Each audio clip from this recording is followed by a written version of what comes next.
certain people had certain aspects of the contract enforced against them. Certain people didn't have aspects. Now, this stuck out to me immediately. As soon as she said it, I definitely wanted to pounce on it because that's not what she wrote in her article. And so my spidey sense started tingling a little bit here. I was like, wait a second, did she just make that up on the fly? And did you again, speak to any creators that were told that they had to funnel all their bookings through Chorus? We did speak to a creator who didn't sign the contract because of that. No, that's not what I asked. Hang on. Yeah, they were told that. Yes, they were told that. Yes, they were told that. Not that they were told. I'm asking you, did you actually get a single example from any creator who actually had to funnel booking through Chorus? Well, yeah, we spoke to a lot of creators that funneled booking through Chorus. Do you see what she just did? Holy shit! Fuck! God, she is so slippery. Folks, what did you think? What did you think of the conversation? How many of you guys actually watched it? I don't know what I expected going into that conversation, but I don't think I expected that. I don't know what I expected. But I mean, there were some moments, you guys, where I was really taken off guard because I mean, like, I did a lot of prep. I watched a lot of her content. I watched a lot of her interviews after that article came out, and you can tell that she is very media trained. You can tell that she's very careful with her language. You kind of have to know life it a little bit and become like very familiar with some of the ways that she answers these questions. She's just very careful with her language in those kinds of settings. And so that was like a lot to prep for, but some of the answers that she gave kind of shocked me. In particular, towards the end of the conversation, I asked her, because she didn't say in the article, but she said in a tweet afterwards that most of the creators were pro-Israel in some capacity. I don't remember what the exact tweet said. Let me pull it up. And that stuck out at me at the time. When I read that at the time, that really like stuck in my mind. And I remembered that tweet, and then I found it. So this was the day the article came out, and she puts out a tweet and she says, "I can confirm that Hassan was not approached for this program. I didn't see Austin on the list either." And then she said the 90 influencers involved appear to be primarily centrist pro-DNC Dems who have not spoken about Palestine / are pro-Israel. That one really stuck out in my mind. And when I was doing prep, I remembered it. And so I went back and I tried to find the tweet. It took me a second. And then when I asked her last night, like, how did you come to this conclusion? I was expecting like something, literally anything to justify that claim. And I was a little floored when she couldn't give me a single name. Like, that was kind of wild to me. I was like, wait a second, what? There was a lot going on in that conversation, like, I took issue with some of the language in her article, and it seemed like she was retreating to a very kind of like a safe position of like, well, that a lot of people worked on this. And so it's like, well, okay, well, that sounds like you're kind of distancing yourself from the language. And she would say, no, I stand by everything in the article. And it's like, okay, well, why are you blaming this on the editor then? Like, why are you blaming this on other people who wrote the article? But yeah, I think that was easily the most wild part of the interview, was asking her to justify the claim that most of the creators were pro-Israel, and like not a single name, like not one name. That's kind of wild. Before the conversation, I was trying to figure out what I wanted to focus on. And that was pretty tough. Like, trying to figure out what to do. Like, originally I was going to go just like piece by piece, all the parts, like aspects of her reporting that I had an issue with. And then I thought, well, would it be better to like try to establish a premise and then kind of like work my way up to it in a way that kind of makes sense? And so then I restructured all my prep for something like that. And then literally at the very last second, I changed my mind and I decided to be like flexible with it, because like it's a podcast setting. And so I had to just like consider that that's like a different kind of vibe. And so I went into it without much of a structure in mind, but just like a ton of like prep on particular things. But I did decide that I wanted to focus on the fact that like when I was preparing and I would watch her videos, like when she would go on a podcast talking about the article, I noticed that she had a very different tone depending on who she was talking to. That really stuck out to me. So, for example, if you go to her page and you look at her video that she uploaded the day of the article, the whole video that she makes is about like this narrative of, you know, the corrupt establishment DNC icing out leftists and, you know, progressives and, you know, funneling cash to the, you know, corrupt like establishment YouTubers. Like that's very much the theme. That is clearly like the tone of her summary of her own article is like the big bad corrupt establishment, you know, shitting on leftists. And but then but then she would go into other settings and she would focus on disclosure. Well, this is an article about disclosure. And I just felt like that was like something to focus on because I just felt like that was disingenuous. I think, you know, I do think she had an agenda for this article. I think it's pretty obvious she had an agenda. I think you kind of have to be like really fucking online, like pathetically online to spot it. Luckily for me, I am pathetically online. And so that's what I decided I wanted to focus on. And man, that was you know, I've had a lot of conversations with people, but that was like definitely one of the craziest conversations I think I've had on stream. Everyone has an agenda. I mean, maybe to a certain degree, but like this is a different kind of agenda, I guess. Are we gonna have a 4-hour stream today of what the definition of centrist is? I mean, I just think by any rational, reasonable standard, a centrist would be somebody who either has a lot of moderate positions or has a lot of like a mixed bag of positions. So like maybe somebody is pro-life and pro-gun, but also like pro, you know, single payer healthcare and green energy, you know, like these types of people exist. That to me, this is like the only kind of like reasonable definition for a centrist. But if you go into like the left spaces online, their idea of what a centrist is basically like everyone to their right, which, you know, if a category of people is that big, like if 95% of the country are centrists, I mean, it's just kind of nonsensical. But like the reason I decided to focus on that language is because I think she was obviously telling a different kind of story with that kind of like there's the story on the surface with her article about dark money funding and disclosure and stuff, but there was a larger story. There was a larger narrative that she was telling. And that became apparent when you watched her media appearances. It was just really obvious what she was doing with that story. So what do you guys say? Do you think, I was thinking I wanted to rewatch it with you guys and then sort of give my thoughts. Because there were some things that came up in the conversation that I wish I got to expand on more. And then if you guys have any questions or observations, then yeah, type it in the chat. But yeah, let's watch this together and see if we missed anything here. I did want to talk about your article a little bit, if you don't mind. Sure. Let's do it. Why not? Guys, I'll talk about it till the cows come home. It's so crazy to me that when I was in DC, I ran into like, someone from 1630 and she was like, it's never going to die. And I was like, I mean, so right away she tells me that, you know, like, yeah, I love talking about it. And then I feel like it didn't take very long for her to start giving off like the vibes and behaving as though she very much did not like talking about it. Like, it's never gonna die. It's never gonna die. Well, listen, I think it would help the discussion. Well, first of all, I want to say like, I think your overall focus on transparency when it comes to money and politics, that is necessary journalism that needs to happen. And in fact, despite the issues that I have with your article, and we can dive into that, I did learn a lot about like dark money structures because your article made me look into it. Yay. And so I do think that there's a really vital role for journalists to be discussing this issue. And so, you know, I appreciate you bringing attention to that. And I genuinely mean that. But I want to ask you just a few questions before we get into some other things here.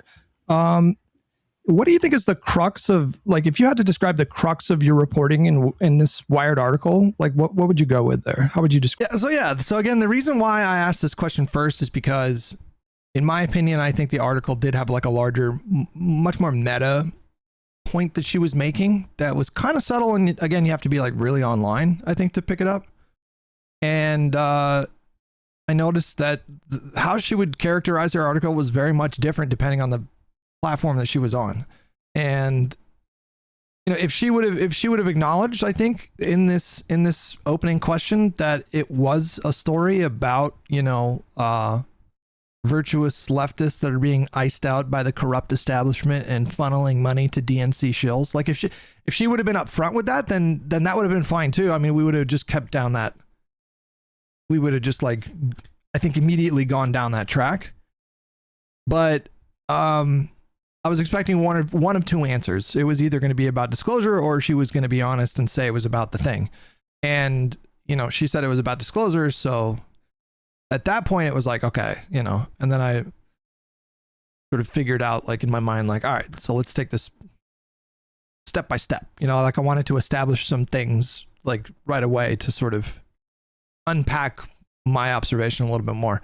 The main points. Yeah, I think the main point is basically what I want people to walk away with, kind of what you just said, which is that this massive, notorious dark money group is funding this program that influencers took part in that claimed to be journalists, and that these influencers basically were taking undisclosed political money while promoting political messaging. For instance, I think that let me just give an example. So I think that consumers and viewers, readers, whatever, right, news consumers deserve the right to know if the person that they're receiving information from is, one, taking political money, and two, taking part in messaging sessions, getting, sort of information given to them by certain political interests, whatever, right? I think that they should know that. Journalists, for instance, like myself, anybody that basically works in mainstream media, you cannot take part in any dark money political funding. That would be so unethical. It would violate every single ethics. You could never do that and work in mainstream media. But I think the problem with influencers is that, listen, and I have friends in that program, but some of them, it's whatever, they're political influencers. They don't feel like they have to disclose it. I think they should disclose it. But there are a lot of other people in those programs that are calling themselves journalists. And a lot of them actually wanted to disclose it. That's how that article came to be, is that 7 people in the program came together, 7 of them, and were like, hey, we wanted to disclose it. We want to post about it. We're being told that we're not allowed to, and we'll be kicked out of the program if we actually publicly disclose it. We think this is really wrong, and we want to blow the whistle on it. We've recorded all these Zoom calls. Here's screen recordings of all these internal text messages. Here's, internal documents.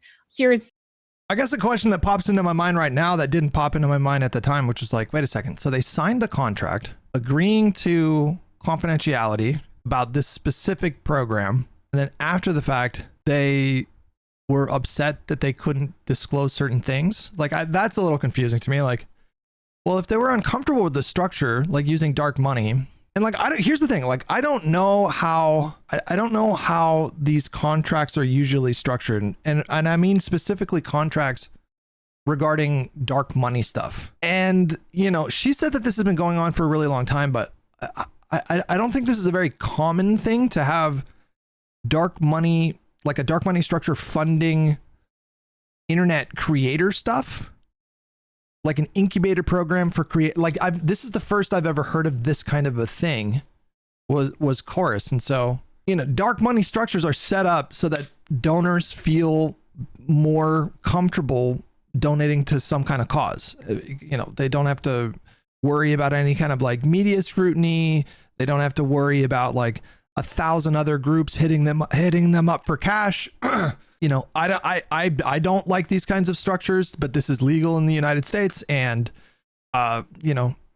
the reason why people use a dark money kind of structure is because it appeals to more donors and you can raise more money. And so for a 501c4 to have a fiscal sponsor like 1630, so Chorus had the fiscal sponsor of 1630 Fund, who basically, it was a way for people to donate to 1630, which is a dark money fund. And then 1630 would funnel that money down to the Chorus incubator program. And I don't even know where I land on the ethics there.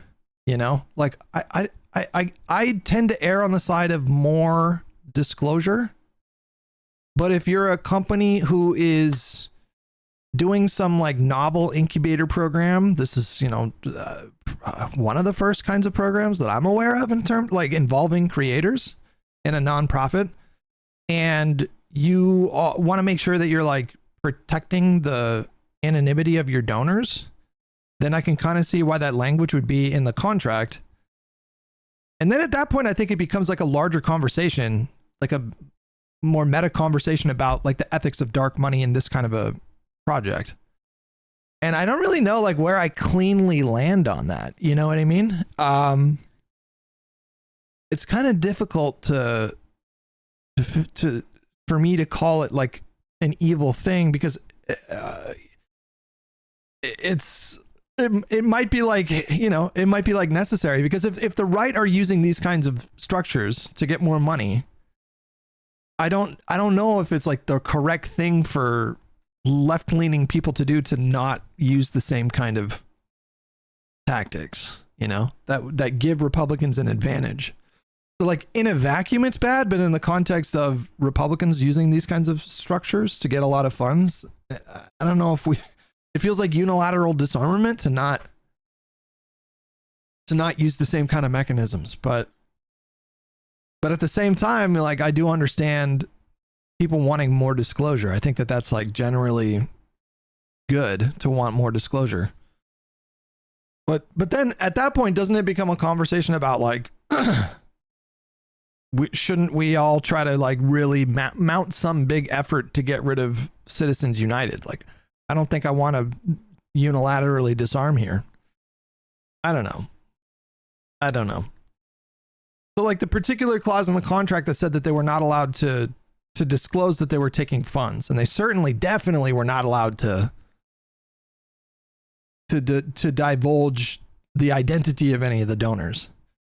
Hutch, dark money isn't inherently a bad thing. Yeah, I mean, I think in politics it's not ideal, you know. I definitely think in politics it's not ideal. All of the contracts, here's all the contract negotiations, here's all the internal guidance on what we're supposed to respond to, blah, blah, blah. So I was like, great, okay, well, let me reach out to Chorus and 1630 and talk to them about this. And obviously they didn't want to talk on the record, but I hope that people from that article demand more from the content creators, and demand that these content creators, you know, are more transparent about funding. And there is some extra context here, which is that Taylor actually wrote an article that wasn't specifically about Chorus, but did have a section talking about Chorus, like four or 5 months before the Wired article came out. So, and I think I recall some creators mentioning that. I think it was for WAPO, for Washington Post, and it was pretty critical of Chorus. And so I'm just imagining that maybe part of the reason why nobody from Chorus actually reached out and responded to her for comment was that they already knew about like the article that she had written previously.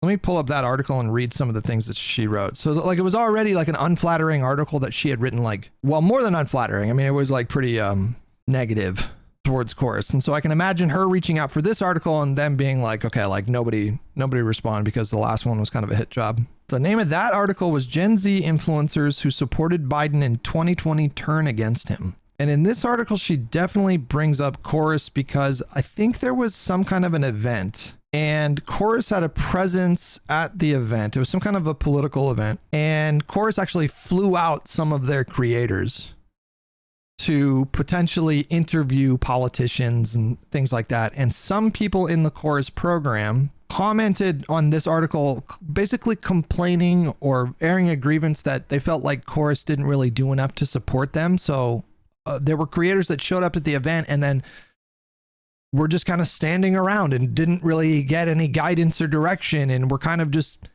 expected to go out and like network by themselves, and you know, they were resentful of this. And so I didn't spend as much time diving into this old article, so I can't really speak to the reporting too much, but it was negative about Chorus. And so I'm just imagining, you know, when she's reaching out for comment about the Wired article, you know, probably a lot of them were like, I'm not going to respond because the last article she wrote was, you know, pretty negative. Most importantly, because I don't even think it should all be on the content creators' fault. As I said, so many content creators did want to disclose, and they were told they'd be kicked out of the program if they did.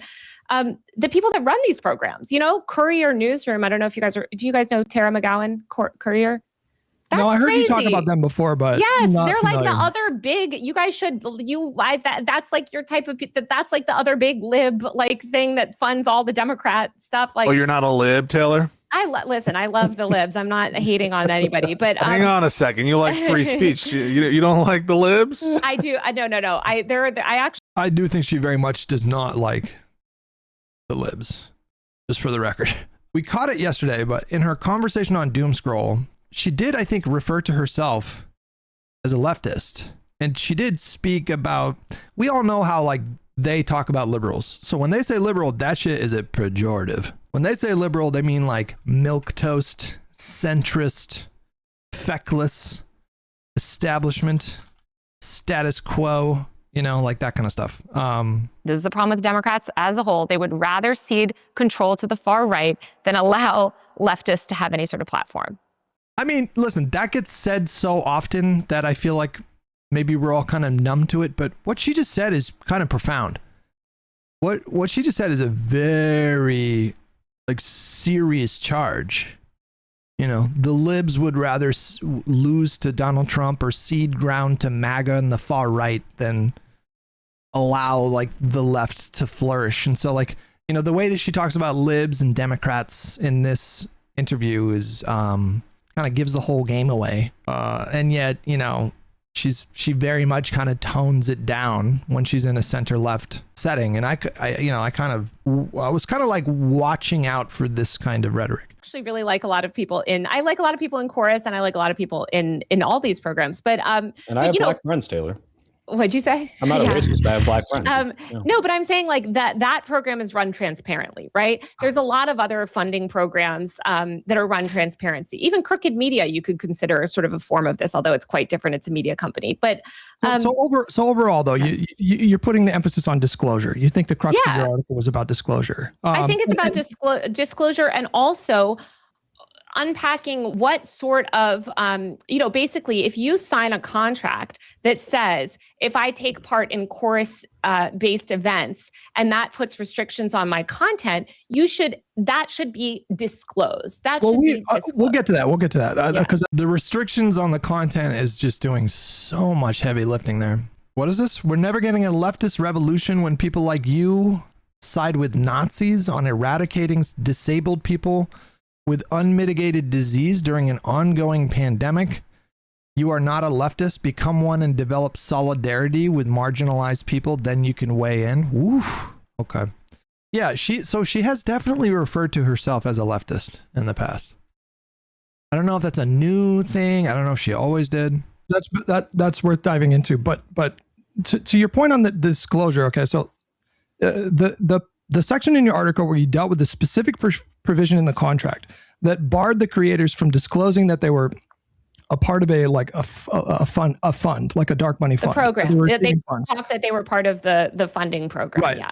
That, I think, was probably the strongest part of your article, because I think that does raise ethical concerns that are worth exploring and discussing and hashing out and kind of collectively deciding what should the ethics be. But we'll get to some of that. Well, they came out after. I mean, these content creators, several of them came out after the story came out and said, "We're proud to take dark money and we don't owe you anything." So I think that's the energy that some of these content creators have, and I think that's a huge disservice. I think if they start to play that game, they're going to lose. That's not you. You have the disadvantage in that system. The right has significantly more dark money than the left will ever have. Well, let me. Well, isn't that the point? Isn't that the point? Did she know who Hutch was? She was vaguely aware of who I was. We had never directly engaged with each other. I say face to face, but over webcam. We had some Twitter exchanges. I think it was a bit more aggro, when the article came out, and we went back and forth on a couple things, and I think she's amplified, those super pro Hassan accounts on Twitter. the ones that like clip him and go after his enemies and stuff like that. Like I think maybe there was like 1 or 2 clips that went like super ham, and I think she amplified a couple. So she was aware of me, but we had never, not like, I would have guessed that she didn't really know much about me. Was it in writing that they couldn't disclose? I don't know. Yeah, it's in their contract. Yeah, it was in their contract. Yeah. Okay. Well, okay. I gotta hit one thing at a time here. I feel like you hit on like 5 things that I want to unpack, but okay. I want to keep my train of thought here. So the second question that I have for you is I think it was in your conversation with Pisco, where you were speaking about the importance of journalists and editors disclosing their partisan beliefs in their reporting. Was that your conversation with Pisco or on Doomscroll? No. Well, I don't think that you have to do that. I say that, for instance, one reason that I really like to be independent is because I like to make my views clear on where I stand on certain issues. I think that makes me a more accountable. I don't see, now I need to I think what she just said right there is not true. Reporter, because they like to be. Was that your question that I have for you is I think it was in your conversation with Pisco, where you were speaking about the importance of journalists and editors disclosing their partisan beliefs in their reporting. Was that your conversation with Pisco or on Doomscroll? No. Well, I don't think that you have to do that. I say. I don't think that's true, but I don't remember the language that I'm going to try to find it. Because I was responding to something that I had watched yesterday. I was referencing something that I'd watched yesterday when she was having one of these conversations. Partisan? And I thought I remembered her saying, you know, if you're going to be a journalist and have a partisan leaning, that's fine, but you should disclose it, I think is what she said. You don't have, he's like, no one tells me what to say. And he's like, the reason you're there is because they know what you're going to say. Right, like, yeah. It's like that. It's like, they're like, well, yeah. and it's ironically, these liberal influencers made the same argument that Tim Pool and Benny Johnson tried to make of like, well, I was never told exactly what to say. You know, Russia just wanted to give me $100,000 and I had to, you know, maybe they weren't even attending regular messaging check-ins for that. Like, you know, I think, you know, Chorus was sold to investors as this sort of like way to solve the messaging problem with the Democratic Party. Right. And so then to try to claim like, oh, we're actually kind of nonpartisan. It's like, no, you're not. You were explicitly sold as this fix. You're in a New York Times article quoted saying that. So, you know, I think. Well, so they have to structure the nonprofit in a way to maintain that status. And so this is just like standard things that political groups that are nonprofits do. So that like in practice, they're obviously partisan, but on paper, they're not. So like they have to use specific language.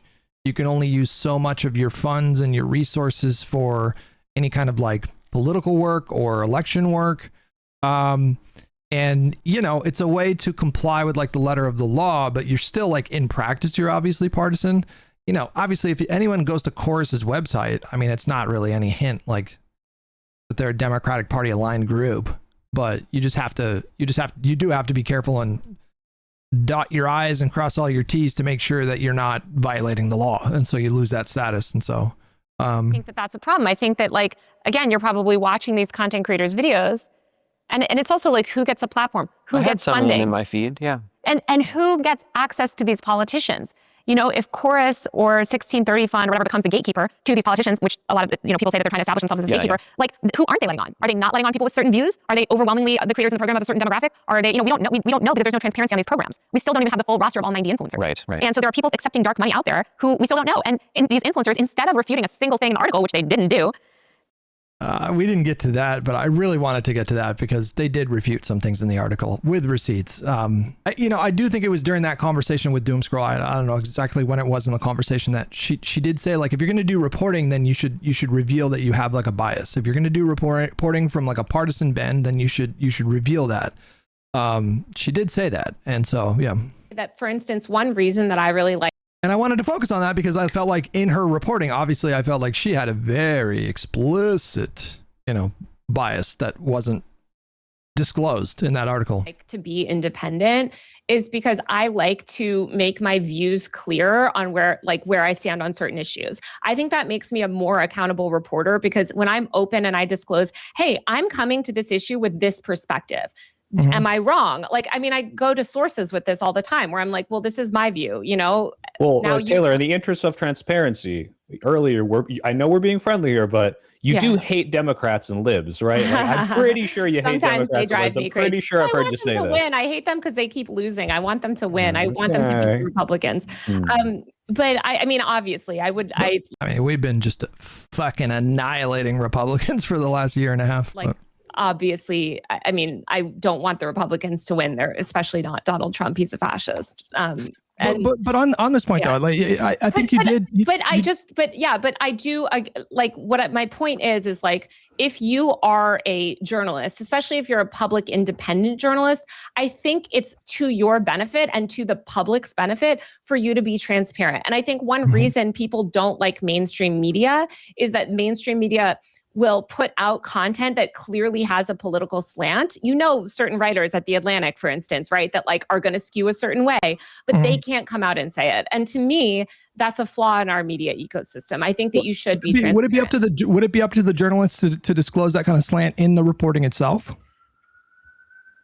No, because it depends on your slant. Like, what are you talking about? Like, for instance, I cover identity verification laws. I'm very critical of ID verification laws. I'm very anti-surveillance. When I talk to the guy at the age verification, I was kind of working up to the question of like, you know, do you think you should have revealed your slant? But then I also thought that that might get into a conversation about like, do you think your opinion, and it did go there, like, do you think your opinion is present in this article, or do you think that this was just neutral report? I know I had an opinion on that. I think it was like very much an opinionated article, but I wanted to, you know, give her the opportunity to say like, well, it wasn't. Like, I wanted her to say that, so then I could like press her a bit on that, because, you know, and that's where this conversation goes. Yeah. Association, the trade group. I say, listen, I'm a huge critic of these laws. Convince me why I'm wrong. The goal of an article, like a journalistic article, is to be factual and truthful, and to get people to understand, you know, sort of the truth of a situation.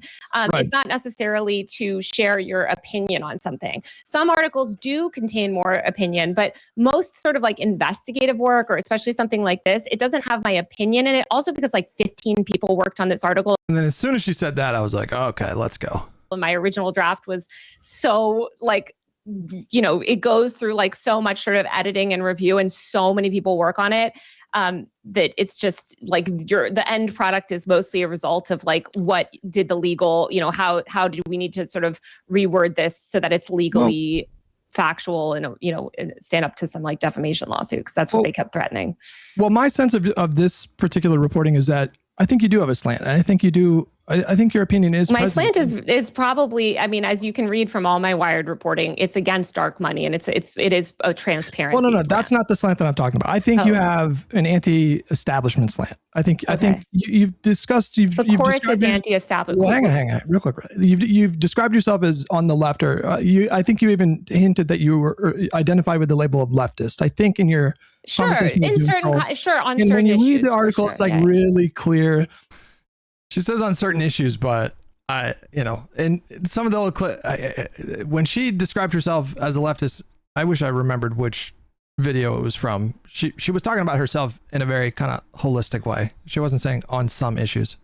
That you have villains in the story and you have heroes in the story, and you have kind of a larger narrative that I think goes beyond disclosure, but like 15 right? people were right. But like my name is on the top. But as you know, with an investigation like this, especially one that went to the top, that like 15 people worked on this story. So well, I understand that, but like for example, so you assigned the label. She does this quite often in this conversation. So often in ways that are quite contradictory.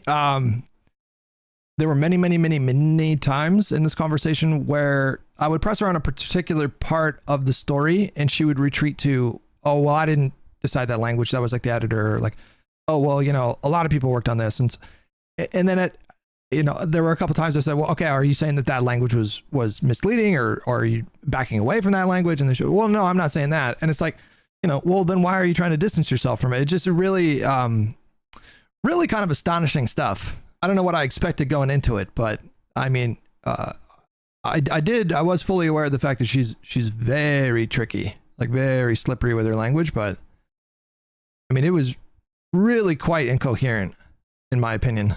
Centrist to Olivia Juliana, which is how she self-identified. Like, only Brian with $10. Great job yesterday. Keep it up. Cheers. Thank you. I have the Jew with $2. I thought Soy had your back consistently throughout.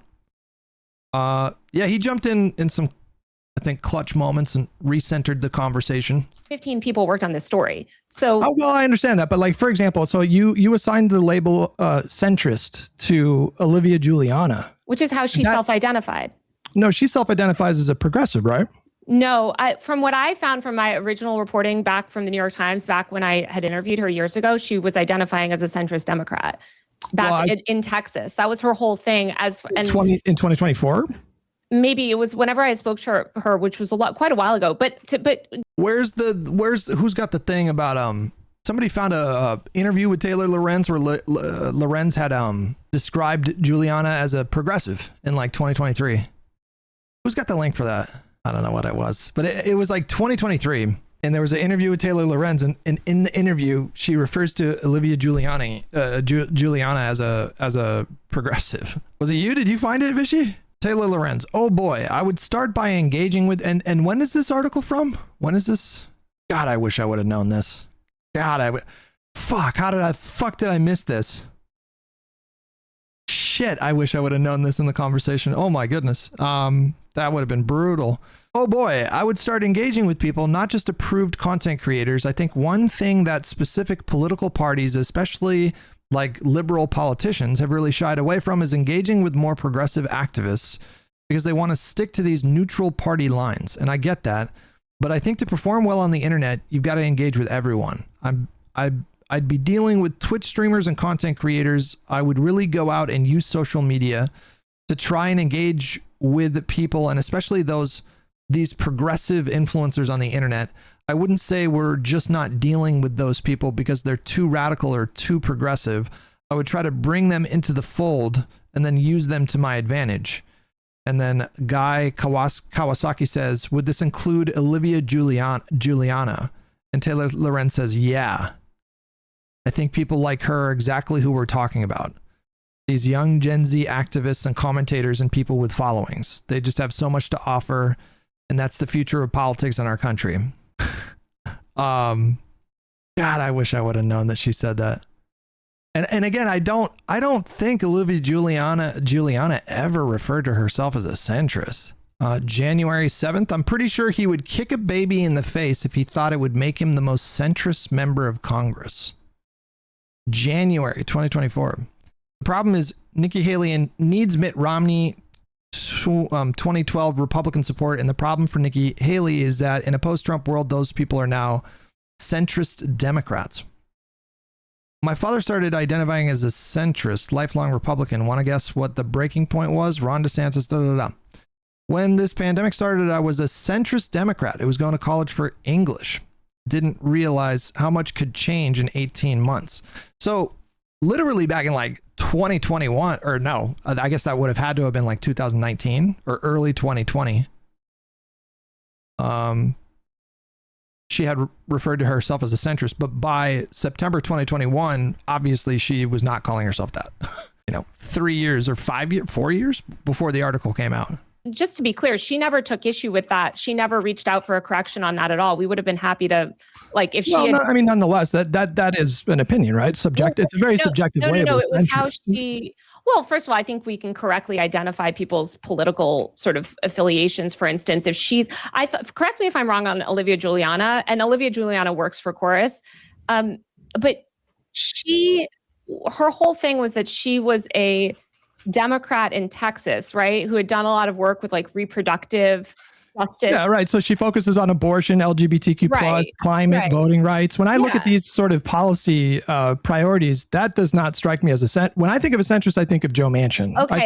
I think of like Jared Polis in Nebraska, right? If Olivia wants to reach out, and we honestly, the thing that you're bringing up mostly comes up on the right, because for instance, when I've covered Nick Fuentes.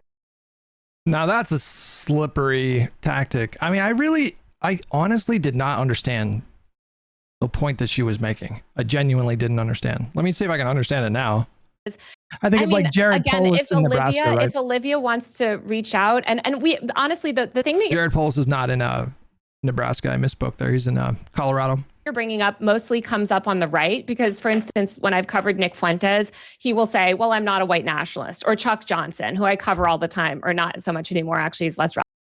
I guess I didn't put it together at the time because I was just so confused, but I guess she is implying that it's possible that Olivia Juliana is deceptively hiding her power level as a centrist. I think that's what she's saying, right? Well, you know, Nick Fuentes calls himself a centrist, but you can't trust him. The difference is that Nick is lying to hide his power level, but I think that's what she's implying Olivia Juliana is doing. But it's a pretty pretty wild thing to accuse her of doing. I just think that in this moment she's kind of flailing a little bit. I think she understands like what I'm getting at and why that particular label was definitely problematic. She was implying that about you. I don't think so though. How does that make any sense?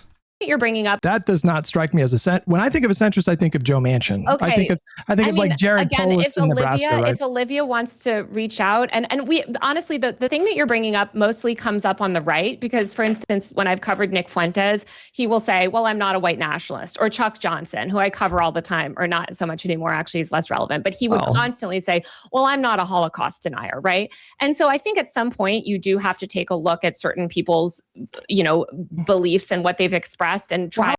No, but this is her saying that Olivia is hiding her power level, but you have to look at Olivia's actual like words and actions, and then you can see her for what she is, a centrist. Like that's what she's, but I just don't know what that word means, like I just don't know what that word means. I did spend some time going over Olivia's like social media feed, and it's all, when you look at her body of work and her social media feed, it's like very pro LGBTQ plus, talks a lot about abortion, talks about the climate, very partisan Democrat, like nothing about it even remotely looks like a centrist. A Democrat being a centrist would require they have multiple very important right-leaning views that are contrary to the views of the Democratic base. In my mind, that's what it would mean. I think to most people, that's what they think. I think most people, when they hear the word centrist, it's going to be somebody who has both like left-wing and right-wing views, or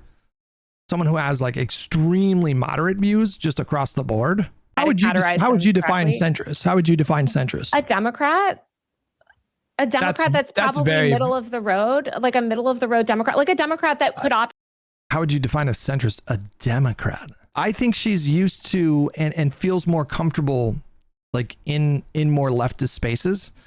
You can tell the way that she talks and the way that she answers her questions, like her guard is down a lot more when she's having a conversation with Vanguard, or having a conversation with Hassan, or having a conversation, in a more kind of like left space. And this kind of course, like this kind of suggestion in a leftist space is just not controversial at all. Like they genuinely believe that Democrats are by default centrists because of their own kind of political positioning on the spectrum. It's just, but she's in a center left space. And so when we hear that, we're like, the definition of a centrist is a Democrat. What makes someone a centrist? A Democrat? They're just a Democrat? It's a, fairly silly claim, I think. How would you define centrist? How would you define centrist? A Democrat? A Democrat that's probably middle of the road, like a middle of the road Democrat, like a Democrat that could operate in a red state probably, and a blue state maybe equal, like somebody that's sort very of broad though. That's a very, very broad. Well, it's kind of like the centrism itself. Like as I think about it and sit here, there's a kind of identified more Schumer-oriented Democrat, more moderate Democrat associated with a centrist label. Well, and it is kind of vague, right? It's a kind of vague but term. Also, like, I wouldn't say that the chorus, chorus has made content with Schumer. Like, I guess I would say it's a very vague term. It's probably the most. And now we're kind of conflating like centrist with establishment. Like, is Chuck Schumer a centrist? He's definitely more moderate compared to the left flank of the party, but is he a centrist? I mean, like he's the guy that's partly responsible for whipping all the votes to pass Biden's like really progressive legislative agenda. We're really stretching these definitions. I don't know what these words mean anymore. Happy Cinco de Mayo to all who celebrate. Jesus Christ. A little sign that says, I love illegal immigrants. They're really leaning into the just like naked racism. Bad company with $10. It's so funny to accuse someone of being pro-genocide centrist that schemes with the DNC, then being surprised the person didn't reach out for correction of their centrist label. Yeah, that's another point too. I didn't really think about that. Yeah. Brian with $5, the conflating of center of American left-leaning party with the term centrist was so infuriating. These things are not synonyms. Yeah. Broad term, because I don't think we want to get it again, like too specific. The important thing here, Taylor, is to Hutch's point, based on, and I found this when I read your article too. You use centrist as like a pejorative, right? No, for this one, we say that like when in general you do. You've used you don't like the Democrats, and you especially don't like. You can tell she's starting to get pretty uncomfortable here, because I think now she understands. One of the things that I wanted to focus on going into this is I didn't want to hit on the same arguments that I had heard. There had already been a lot of arguments about the specific language of the contract and that kind of stuff, and there was a lot of scrutiny on that. And I wanted to hit it from a different angle, and it struck me that I felt like I had not seen anyone kind of talk about the loaded language that she used, the descriptors that she used. And so I don't know if she's actually like defended that stuff in her article. I don't know if anyone had actually pressed her on this yet, but you can kind of see the wheels turning in her head here. She can kind of, she's definitely, you could tell she was getting uncomfortable and frustrated. You use centrist as like a pejorative, right? No, for this one, we say that like when in general you do. You've used you don't like the Democrats, and you especially don't like centrist Democrats. This is just like your ideological certain issues. I think. You know, like I am centrist on some issues. Okay, I mean that may be true, but even still, like I think it's pretty clear how she feels about centrists and centrism. Taylor Lorenz, centrist. LMAO, no one gives a shit that she's black. We don't like her because she's a pro-Israel genocide apologist shill. We're seeing some pretty consistent language here. By the way, this was the subtext. You know, she didn't allude to it necessarily in her article, but in her commentary after the fact, in her tweets, you know, this is what she was saying, like the course creators are. Like this is what, and I think she relied on a lot of other creators to make those kind of statements for her. The fact that her centrist Dem stands are trying to weaponize black identity. Not his fandom and a lot of brain-rotted centrists. You're confusing centrists with the left. All leftists do is fight with each other. The idea that expressing solidarity with marginalized groups, whether they're trans, disabled, black people, or any other marginalized groups, will lose you votes, is something that a lot of reactionary neoliberal centrists, reactionary neoliberal, that is a contradiction. Neoliberalism, like in the modern context, is about like, you know, heavy emphasis on market solutions, free trade, but like being socially liberal. I wanted to ask her to define reactionary, but I didn't. It didn't relate to anything I was asking her. So you hear this a lot from neoliberal centrists. Centrists on threads are mad at me again. Yes, I'm getting canceled by the centrists now. Every time either the far right centrists or anyone on the political spectrum gets mad at me. So it's very obvious that she considers centrists to be bad. I think it depends on the type of. Do you use centrist as a pejorative? In general, you use centrist. He's referring to the fake neighbors when he talks about the voters. I have no idea what that's about. This is a pejorative, right? Like you view these people as like these feckless do-nothings, and like I think you're completely putting words in my mouth that I have not said. I think I don't like Chuck Schumer, and there's a lot of what he says, but there's a lot of people that are quote unquote centrist that I absolutely respect and work with, and that worked on this article. Like there's people just to be clear, this article went through so many editors that have such a range of political beliefs. And I hear you that maybe you disagree that Olivia Juliana is classified as we described her, a centrist Gen Z influencer who spoke at the 2024 DNC. I she think has when you not look at taken her, issue with that. Like in her mind, if you speak at the DNC, that makes you a centrist. But I just feel like we're bastardizing these words And that's beside the point. I mean, whether or not she disputed it, I think if most people, well, hang on, just let me real quick. I'm not trying to cut you off very much. So just let me say okay, sorry. Like, I think if like a reasonable person went to Olivia Giuliana's feed and they saw her policy priorities, I think that they would colloquially understand her to be just sort of like a standard Gen Z progressive Democrat who's focused on progressive is also the reason progressive has come up so much. And somebody was trying to get me to write a story about this recently, which I was like, this is not really my beat, is because so many people have tried to replace the word centrist with progressive. And this has been like a thing that influencers were actually given. This is totally separate from my story. And this is like something else. Maybe I'll write about it. I don't know. Probably not. But there is an effort as certain words become stigmatized or have negative, maybe you're saying this has like a negative view with some people, they're trying to use. This is so slippery. Hey, what is cracking? Hey, how are you? What's going on? I heard you had some questions. Well, I'm being a misogynist right now, and basically like Taylor Lorenz's cadence is hurting my brain, so I'm just kind of like I'm psychically hurting. So I figured I could just kind of ask you one. Well, actually, hold on. Let me make sure that my chat actually can see you first before I continue discussing. So your hair looks people terrific. were telling me I need to check out Live and Learn with Taylor Lorenz because apparently it gets pretty spicy at certain points.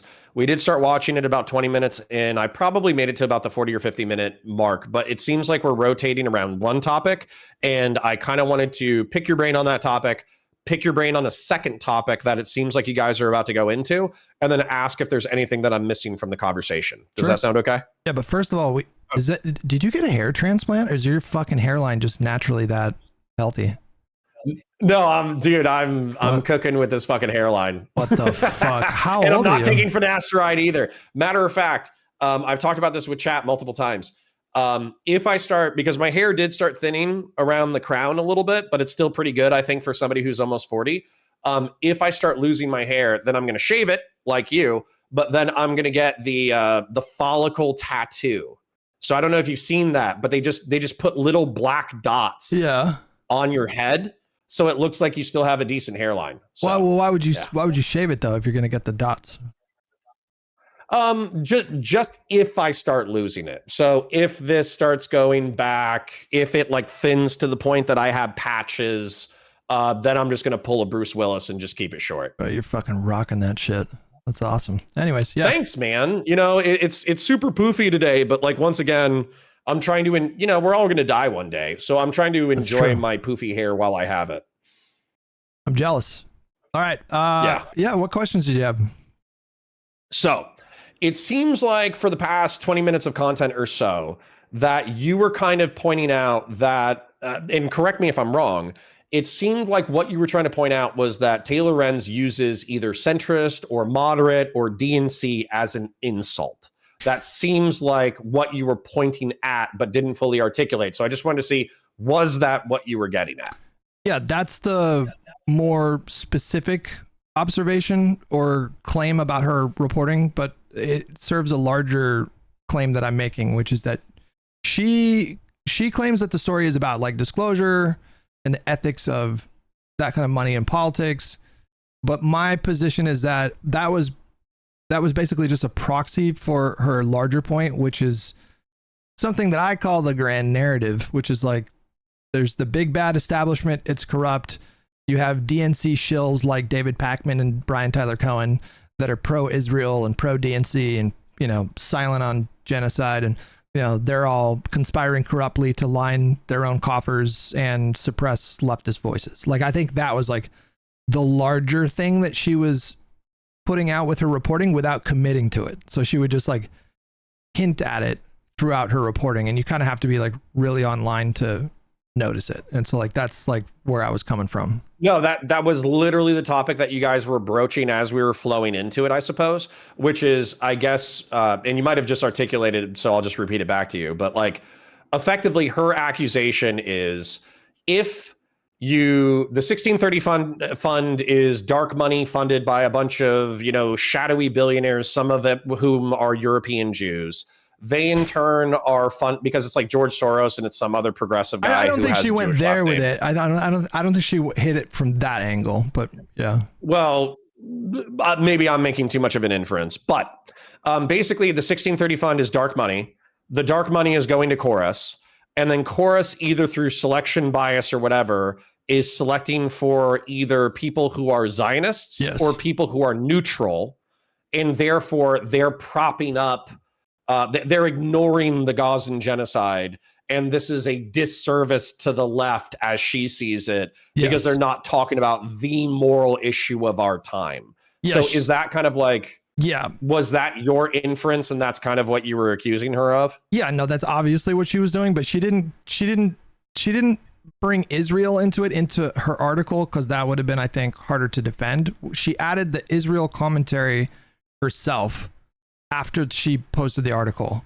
So she has like more cover to say these things, I think, on a YouTube channel than in a Wired article that has to like go through legal staff and, pass editorial muster.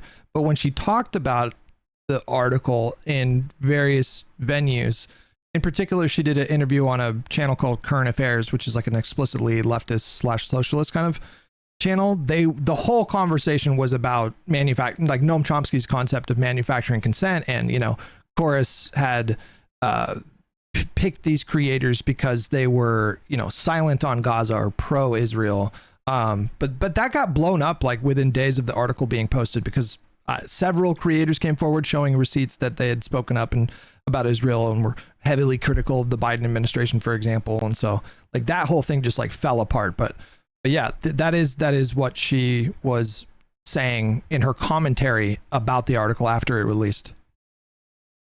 Okay. I mean, that's perfect. I mean, that's kind of what I was inferring from your line of questioning and pressing her. And it seemed like she was getting pretty frustrated with the press.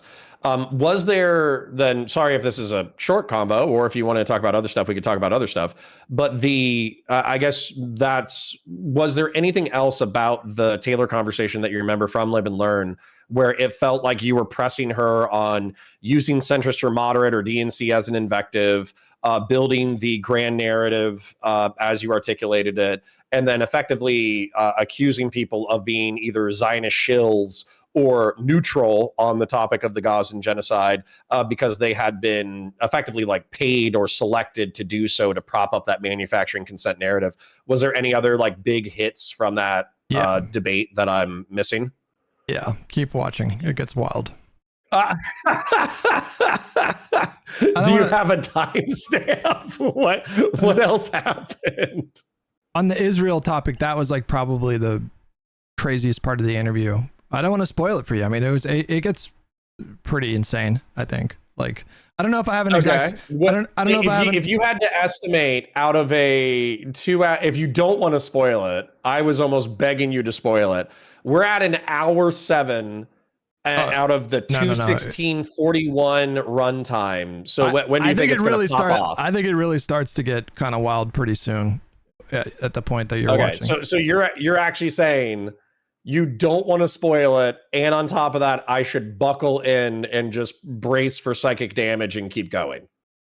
Well, I mean, if you just want me to come out and say it, I mean, she in a tweet she says that of the 90 creators that she saw, they were primarily pro-Israel / didn't talk about Palestine. And then when I asked her to name a single creator that was pro-Israel, I asked her like literally like 5 or 6 times. She couldn't name one. And then No, we're there actually. Okay, she's saying, she basically said, "Oh well, I don't want to." There were people who were privately Zionist, but they didn't want to publicly be identified as Zionist, and so I don't want to betray their confidence. And not just that, but also I think you just need to go look at the article, or like that's what she said that like 4 or 5 times now. Yeah, it's where she just says, "Go to the article, go to the article, go to the article." Yeah, but then I went to the article and I said, okay, well, you named names in the article. So like, which among these people are pro-Israel? You said that they were primarily pro-Israel and not a single name. I mean, that kind of shocked me. I wasn't prepared for that. Like, I thought she would at least try to make a case for like 1 or 2 people, but like nothing. Like that was, pretty wild. Okay. Okay. Well, then I'll hang in there, man. I just maybe I needed a little bit of a break from the psychic damage, and I'll share with you my misogynist joke. No, it's not even that misogynist. I don't think. I don't want to. Have you ever seen the movie Mars Attacks? I know of that movie, but I have never seen that movie. Okay, so for those of you who don't know, it's like a 20-year-old movie. It's a dark comedy. Martians invade Earth, and they kind of talk where they're like, ack, ack. Yeah. And so for me, unfortunately, Taylor, and I'm not trying to be too mean about it, but her cadence is like very similar to the and so like for me, I'm just like suffering through this conversation where not only do I not like what she's saying, but I also feel like it has a very similar cadence. And so my desire to turn on yodeling music is increasing, because that's how you defeat the Martians is you turn on yodeling music. Well, she definitely got... I didn't think that she would get as frustrated as she did so fast, but she definitely got pretty frustrated early on, and then she definitely loses full composure at a couple moments.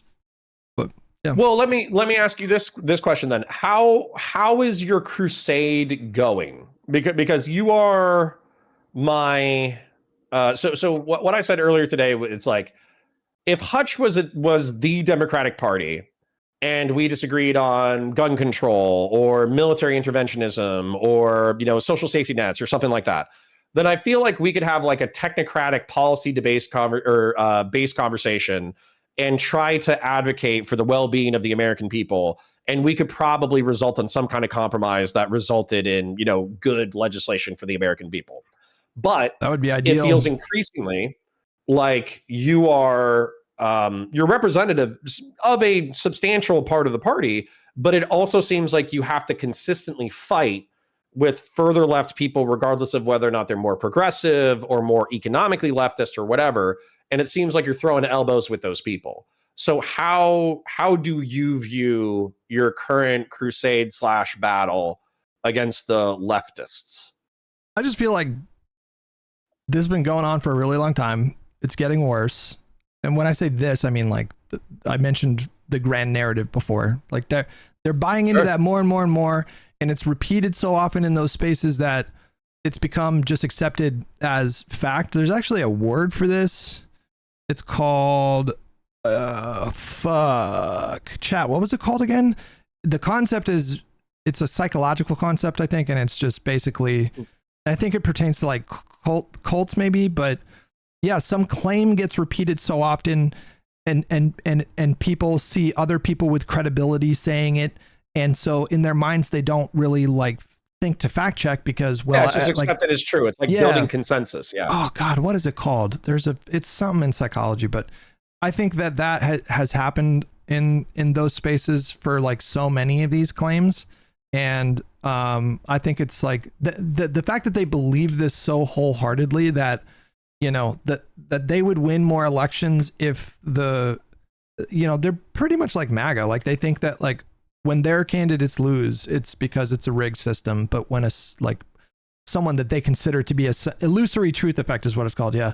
But when a candidate they consider to be a centrist, which is like literally everyone to their right, so like 95% of the Democratic Party are centrist in their minds, then when they lose, it's because they ran a shitty campaign and didn't right. They didn't go far enough left. Right. And so like there's all kinds of like narratives in that space that they just accept. Like one just came up in a moment ago when I was reviewing something that Taylor Lorenz said months ago, but she made the claim that centrist Democrats would rather essentially like cede ground to the far right or let the fascists win than work with progressives. Like, this is just something that's repeated every day in that space, and they wholeheartedly believe it. And so when they say they only cite Fetterman as their example, like Fetterman's their only example of a Democrat who seems to want to actively work with moderate Republicans or MAGA instead of progressives or leftists.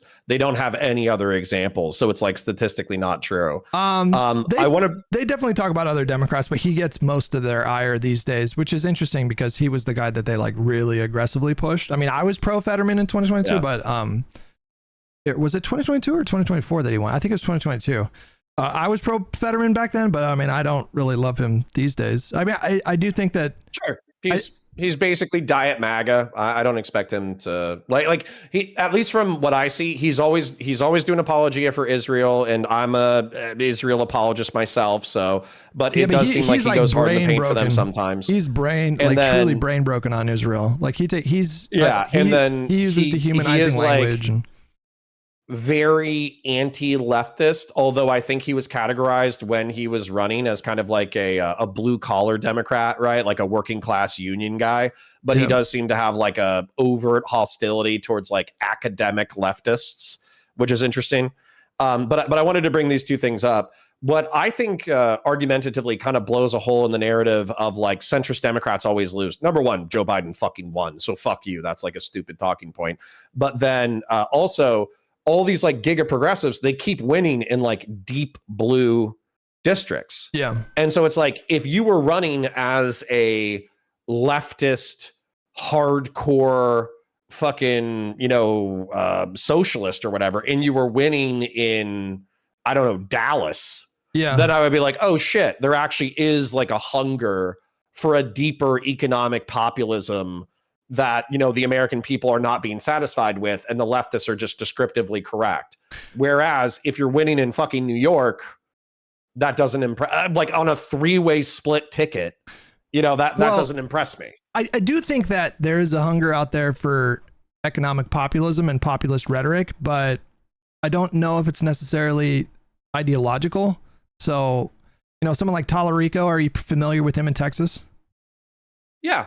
But he couches, sorry, jumping ahead a little bit, his economic populism is oftentimes backstopped by his like religious credentials. Yeah. Right. So he's doing a kind of lighter populism that's not explicitly leftist. Graham Plattner is definitely leftist, and so his success in Maine is like an interesting bellwether to look at. El Sayed is seemingly positioned pretty decently right now in Michigan. But yeah, to your point, like they would, as soon as they start flipping red seats, that's when you get to say, wait, hang on, their movement is like catching fire. But so far, that's still not really happening. And but they see these wins they see like Mamdani's win in NYC and Plattner's success in that primary, and to a lesser degree, Tallarico. I feel like they backed him over Crockett. So they think that like, I don't know, like Kyle Kulinski and Hassan, they definitely talk about this moment like it's like they're, a watershed. They're like, exploding all over the country, and there's just not, I haven't seen any evidence of that yet. Maybe that happens in 2028, but well, my obvious concern, because like I'm somebody who doesn't like populism in general, is that effectively by and we're a part of this, argumentatively a part of this ecosystem, but I think that we're slave to it one way or the other, is that so a mainstream source will, like Yale, New York Times, whatever, they'll do some kind of like puff piece or debate with Hassan, which lends him additional credibility. But then the more moderates will attack Hassan, which then blows it up as a story within alternative media and the mainstream media.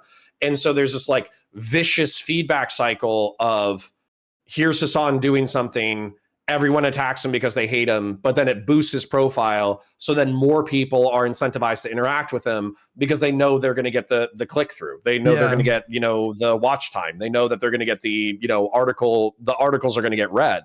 Yeah. And this perverse incentive was particularly done.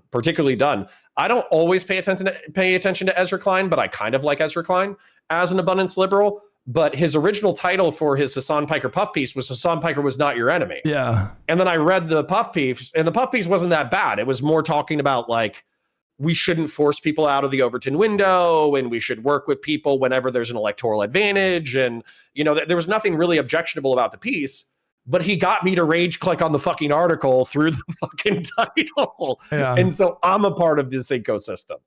Yeah. Yeah. I don't have anything to add to that. All right, well, I think you nailed it. I want to bring up one other point, and then if there's nothing really burning you, those were the main things that I wanted to talk about. So I'll give this additional time to psychically damage me. But one of the things that I was frustrated with conversationally was it seemed like you really wanted to go down on the centrist route, but I felt like it just would have been clearer, I suppose, if you said, hey, Taylor, don't you use centrist or moderate as an insult? Well, that's what Soypill did. That's what he beat me to it, but I was going there. But Soypill did that, yeah. Did you get to that part of the conversation? Well, I wanted to bring up this historical fact. So the Berlin Wall, the wall that separated East and West Germany, was called the anti-fascist wall by the Soviet Republic. Oh, and wow, so effectively, like, they view any kind of mixed economy capitalist, any kind of moderate, any kind of centrist as effectively like either a fascist enabler or a crypto fascist themselves. Yeah. And so that's where, for me, you know, Taylor Lorenz, if she called you a centrist, I would basically wear it as a badge of honor, because to her, anybody fucking right of Bernie Sanders is a fucking fascist. So did you get to the point where she called Bernie Sanders a centrist? No, but she called you a fucking, she was like, I feel like I'm arguing with a white nationalist. keep going because she debate broed herself into saying that AOC and Bernie could be considered centrist. It's pretty funny. Nice. God damn it. Okay. Well, if I'm going to continue to cyclically damage myself with that content, I need to get started. Otherwise, I'm probably going to die. So is there anything else going on in your world? Anything cool? Anything fucked up? Anything, you know? No, we're just going through the same interview now and just answering like viewer questions and stuff like that. So hope you enjoy the video.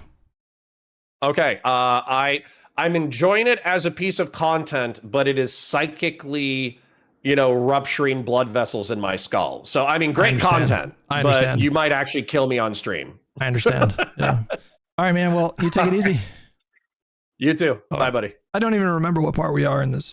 There is a thing that about this recently, which I was like, this is really my beat, is because so many people have tried to replace the word centrist with progressive. And this has been like a thing that influencers were actually given. This is totally separate from my story. And this is like something else. Maybe I'll write about it. I don't know. Probably not. But I didn't even know what she was talking about here. Who's trying to replace the word centrist with progressive? Like bad faith right-wing people? There is an effort as certain words become stigmatized or have negative, you know, maybe you're saying this has like a negative view with some people, they're trying to use other words. So you see them. You're saying maybe centrist has a negative view with some people. So like she's just very blatantly like lying or being deceptive here. Which is odd because didn't Soypill just like 2 minutes prior to this get her to agree that she uses centrist as a pejorative? And then 2 minutes later, she's like, you know, some people think centrist is a bad label. It's like, we're talking about you. You very obviously think centrist is a bad label, right? Use the word progressive instead of centrist or the word whatever. No. I'm not talking about self-assigned labels. I mean, I think most people would look at her policy proposals and think, okay, that's just. What do you think about Biden, Hutch? I mean, let's be honest, right? Like, so if Biden were described as a centrist Democrat, Olivia Giuliano was a Biden dead ender, so she absolutely is a Biden Democrat. That does not. No. Would you describe Biden as progressive? Hang on, yes. AOC and Bernie were Biden dead exactly, yes. AOC and Bernie Sanders were. Describe them as Democrat. I guess they're not. AOC they're progressives, right? They're progressives, right? That doesn't make them as centrist. I would call them democratic socialists, right? Well, listen, if you had to choose between progressive and centrist to describe AOC and Bernie, what would you choose? It totally depends on the context of the article. I feel like.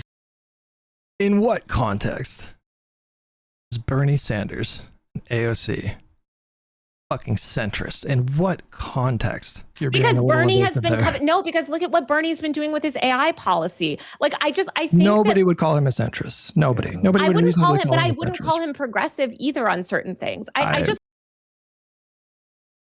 mean, you know, she really backed herself into a corner, I think, on this one. Wow. I don't understand what these words mean anymore. I mean, like more broadly, you said that there were 90.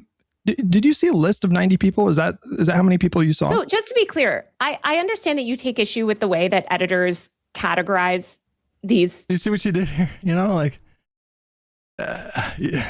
she's very obviously backing away from the language because I think she's having a hard time defending that language. And so she sneaks in this And the way that she says it too is like very sneaky. It's like kind of subtle, right? You know, like she's kind of laundering in this idea that her editors use that language instead of her, which is a bit odd because if you're saying that the problem is that I have an unreasonable issue with the language, well, why are you backing away from the language? Now you're distancing yourself from the language and you're saying, well, my editors were the ones that called her a centrist. But it is very sneaky. I mean, like, pay attention to the words that she uses here, you know, like it's almost like a passive part of her sentence. Like, I understand that you have an issue with ... the language that my editors wrote. It's like, you know, you kind of have to like pay attention to the stuff, you know, like people. But that's an opinion, though. You're inserting. It's not an opinion. Well, this is Chuck Johnson saying that us calling him a Holocaust denier is an opinion, or us saying that Tucker Carlson is a right winger is an opinion. All we can do is try to best reflect the ideology that often we use self-described ideologies. Well, the difference would be that, you know, calling Tucker Carlson far right would be accurate, you know, like that's the difference. Hutch, you have to read the article.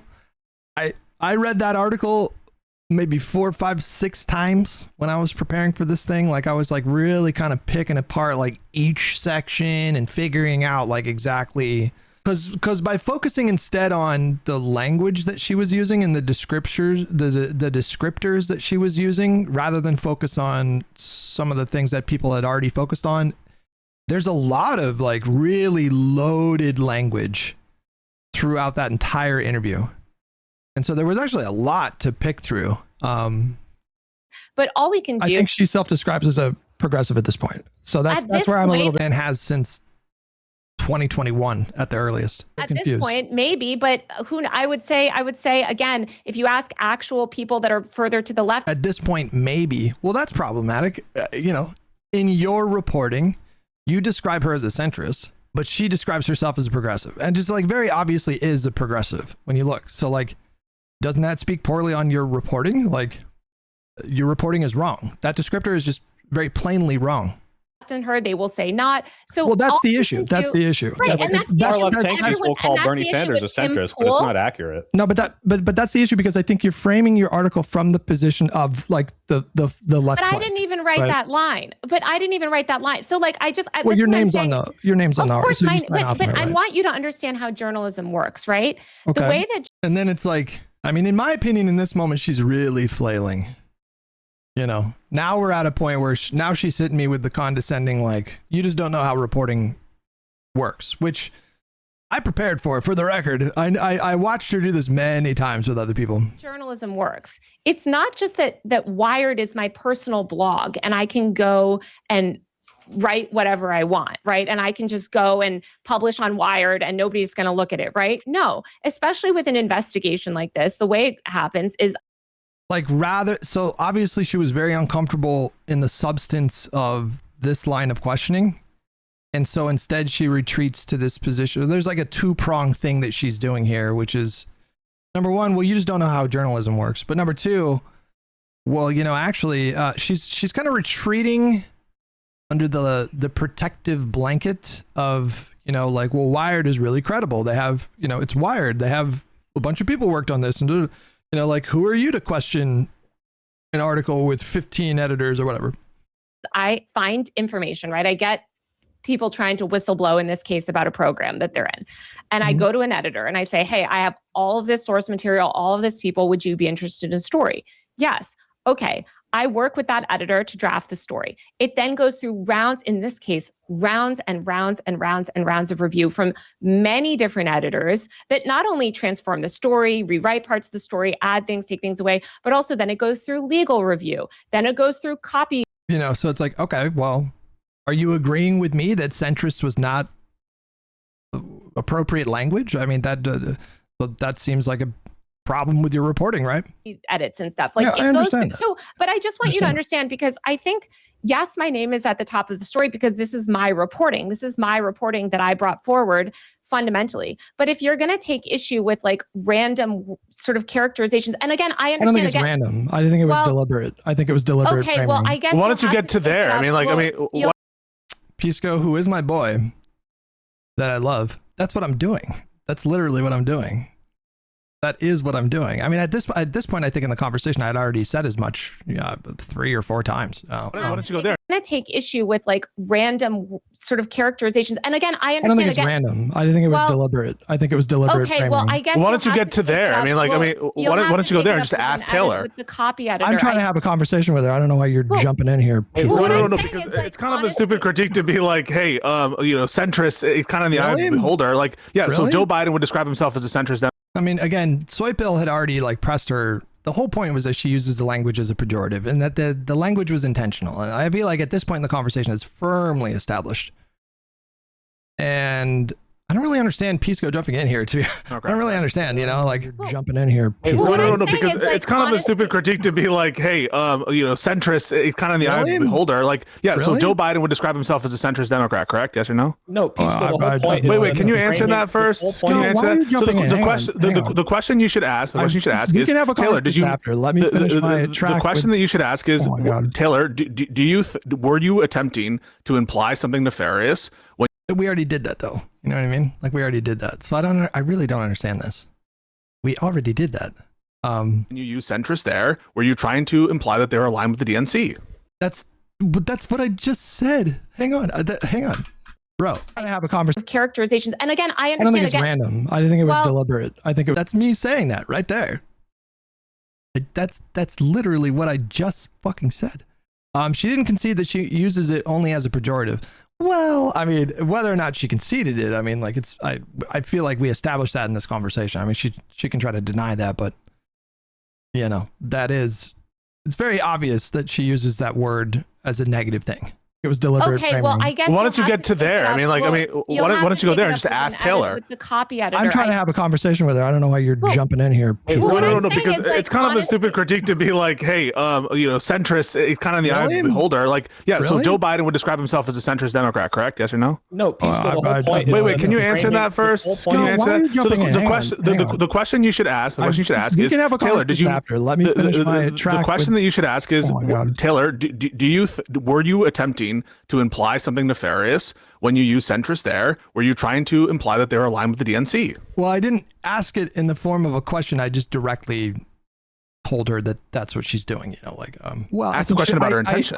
Listen, Taylor, respectfully, I think you were doing that. I think you were doing that. I didn't even write that. I wrote the list of influencers' names. I didn't even originally. Well, here we have another spot here where you say,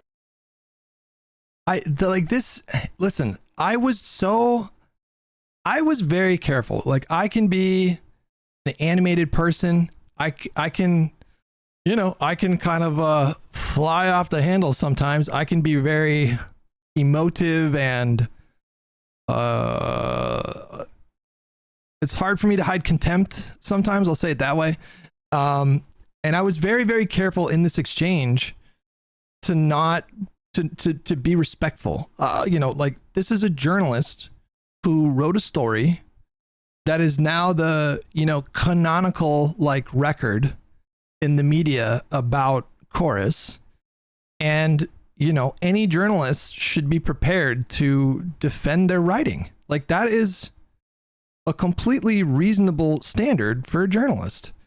I'm not asking unfair questions here. I don't think I've insulted her a single time. I don't think I've pressed her too aggressively. Like, I've been assertive, but not disrespectful. And the fact that she got flustered, she's really flustered right here over me asking completely reasonable questions in a polite tone. I mean, I just think like that is pretty telling. Like, why is she getting flustered right here? I'm asking, like, these are fair questions. Say that, Hutch, before you do the next thing, I didn't even write that. I wrote the list of influencers. Like, why is she getting flustered? I don't understand. Well, I do understand. I think that she understood that this was like very difficult to defend. And I think that's why she's squirming a bit, but I just can't imagine, like, if I brought on another journalist, like someone who was covering like Ukraine, and I had questions like this, I wouldn't expect them to get flustered like this, but she's so flustered right here. Imply that they were aligned with the DNC. Well, ask the question about her intention. Listen, Taylor, respectfully, I think you were doing that. I think you were doing that. I didn't even write that. I wrote the list of influencers' names. I didn't even originally. Well, here we have another spot. This is really unprofessional, in my opinion. dog. You are a feckin' journalist. What is this? I just think this is like very unprofessional. Is it not standard? Like if you're going to be, obviously this, this story came out fucking, I don't even know, 9 months ago or whatever. So it's been a little while, but if you're a journalist that's going to make media appearances, then you should be prepared to defend your work. And the defenses that she's coming up with they're just all over the place, like I feel like she's tried to go with like four or five different defenses for this.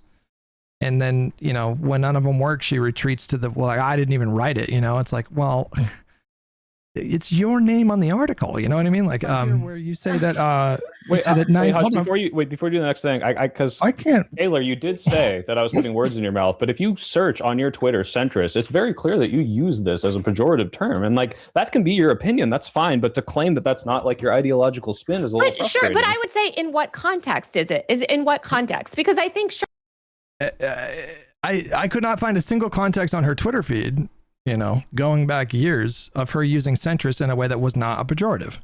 Every time she ever used the word centrist, it was a pejorative. It was a negative thing.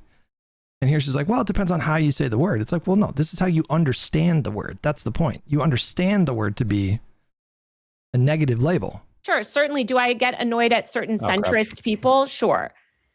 No, that's some sneaky stuff right there. I think that there was an intention there to be disparaging, I think it's broader than that. Okay, but this is just honestly, I didn't write the sort of things. It's fine if she had taken. If she just let me finish.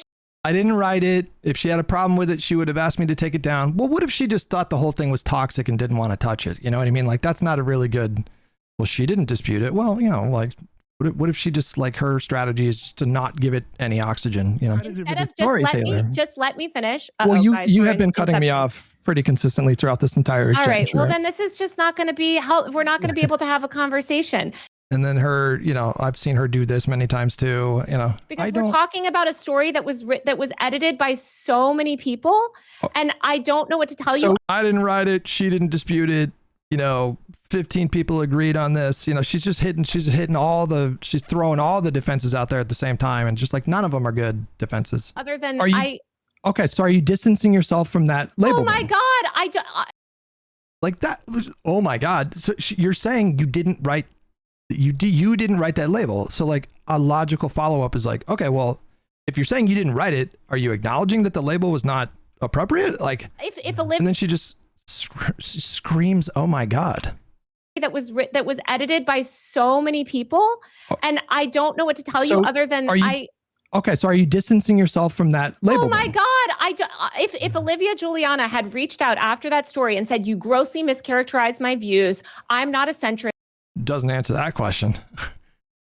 I didn't write it. Okay, well, are you distant? Well, she didn't dispute it. Like she's just like it's kind of desperate. Like, she's just repeating the like she'll come up with a defense and I'll say here's why I think that defense is bad, or like point out problems with it, and then just jump to another defense, and then we're just on this like cycle of her saying the same defenses without really clarifying why.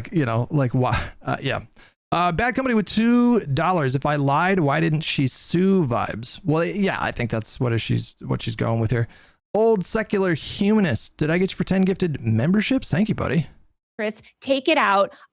You mischaracterized it, whatever. I would have been happy to bring that to the editor, and the editor could have looked at her positions and decided whether or not that was correct. Well, Taylor, this is how journalism opinion works. But Taylor, her opinion is not especially relevant. Like if you're saying that the language, if you're saying that the centrist language, oh my God, was not something that you picked, is that your way of saying that you're kind of distancing yourself from that language?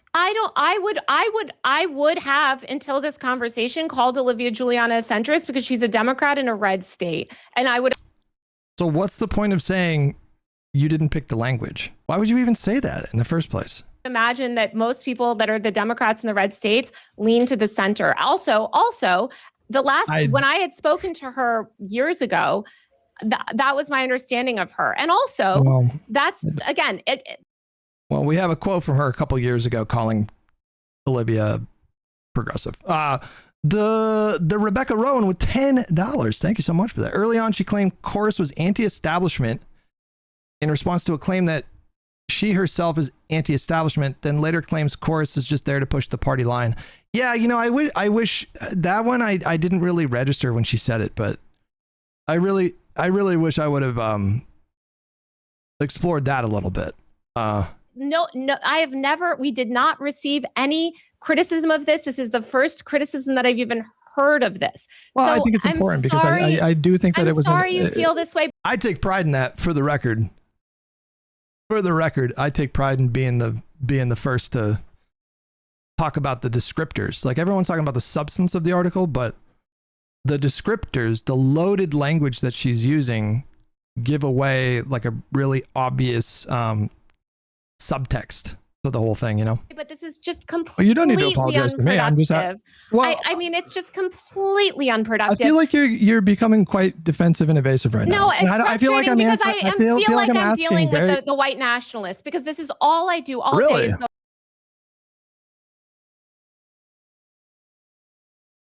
and at this point, I'm like, okay, now the conversation is taking a very different. I feel like I'm talking to a white nationalist. I mean, even Pisco here is like, oh boy, what a wild thing to say, especially in the context of what we're talking about. It is just so random. I was genuinely shocked in this moment. Just such a random thing to say based on the conversation so far. I feel like I'm talking to a white nationalist. What? Go back and forth with the white Hutch is bald by choice, but it's not because of that. It is the same ridiculous argument where it's like, oh, you think the questions that I asked you amount to like being questioned by a white nationalist? I will tell you, they are the exact. Why don't you listen? They are the exact same words you're using, the exact same method of saying, right? When we write about Tucker Carlson, and I've gone back and forth with Tucker Carlson.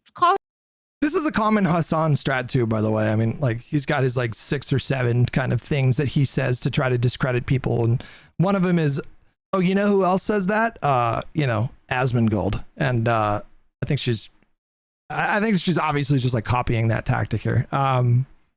It was just deploying it in this context was especially unhinged. It's just so random, so out of nowhere. Carlson's team on this exact issue, right? Will say, well, we characterize you as XYZ, far right, right? Far right is actually even more common than the right with white nationalists. And every time I write about a right-wing influencer and we say, well, we are, whatever, here's the article, here, we're asking you for comment, blah, blah, blah, blah, blah. They will say, I'm not far right. I'm not far right. I'm progressive. In some cases, they even say, even Tim Pool types, I'm actually progressive. Okay, but Taylor, I think they're not. Just let me finish. Well, so Taylor, you've been cutting me off this whole time. Well, respectfully, all I am saying is that when you're writing an article, we do our best to be accurate. Now, if Olivia Juliana is not a centrist and that's so inaccurate, again, she could happily request a correction from Wired. She never did. No one Hutch, can I reframe this? Because like ever raised. The point is not necessarily whether or not it's accurate to call her a centrist. If this was like the specific pedantic sticking point, I can see this like, oh, this is for. But it's not. What Hutch is getting at is that this article is clearly viewed as, hey, we're painting these chorus people who are taking this money as these kind of shills, these Soy Pill gets it. He fucking gets it. DNC operatives who are just paid to get these talking points and just repeat exactly what the do-nothing centrist Dems do, right? And that's kind of where the perspective that he's saying this is kind of like an opinionated... that's taking a lot from an article that doesn't say a lot. And I don't doubt that that's how TikTokers were taking it. And that's not how TikTokers and people on Instagram threads are taking it. This is so dishonest. So dishonest. She's like, well, if other people are taking it that way, it's like, no. You took it that way. You presented it that way. You talked about it in this way when you went on Current Affairs podcast. This is, I think, so far in this conversation, probably the most dishonest thing that she's said. Like she obviously feels this way, yeah. But if you actually read the article, you will see that it is quite clear what we say. And this is not a DNC. Listen. This is poor Shelby at the DNC had to literally kept being like, guys, this is not a DNC program. Obviously, they support the DNC. But the DNC has its own influencer program. On August 27th, you tweeted, the 90 influencers involved appear to be primarily centrist, pro-DNC, yes, who have not spoken about Palestine, are pro-Israel. Just a moment ago, she's like, well, if people on this line right here, guys, is remarkable. Remarkable. Can we just watch this again, starting with what Soy Pill said? Just listen to this whole exchange, because he lays out, obviously, Taylor, you're talking about evil centrist pro DNC, and then she says, well, people, I can understand how people, if people on TikTok felt that way. And then I read a tweet from her where she's saying the exact same thing.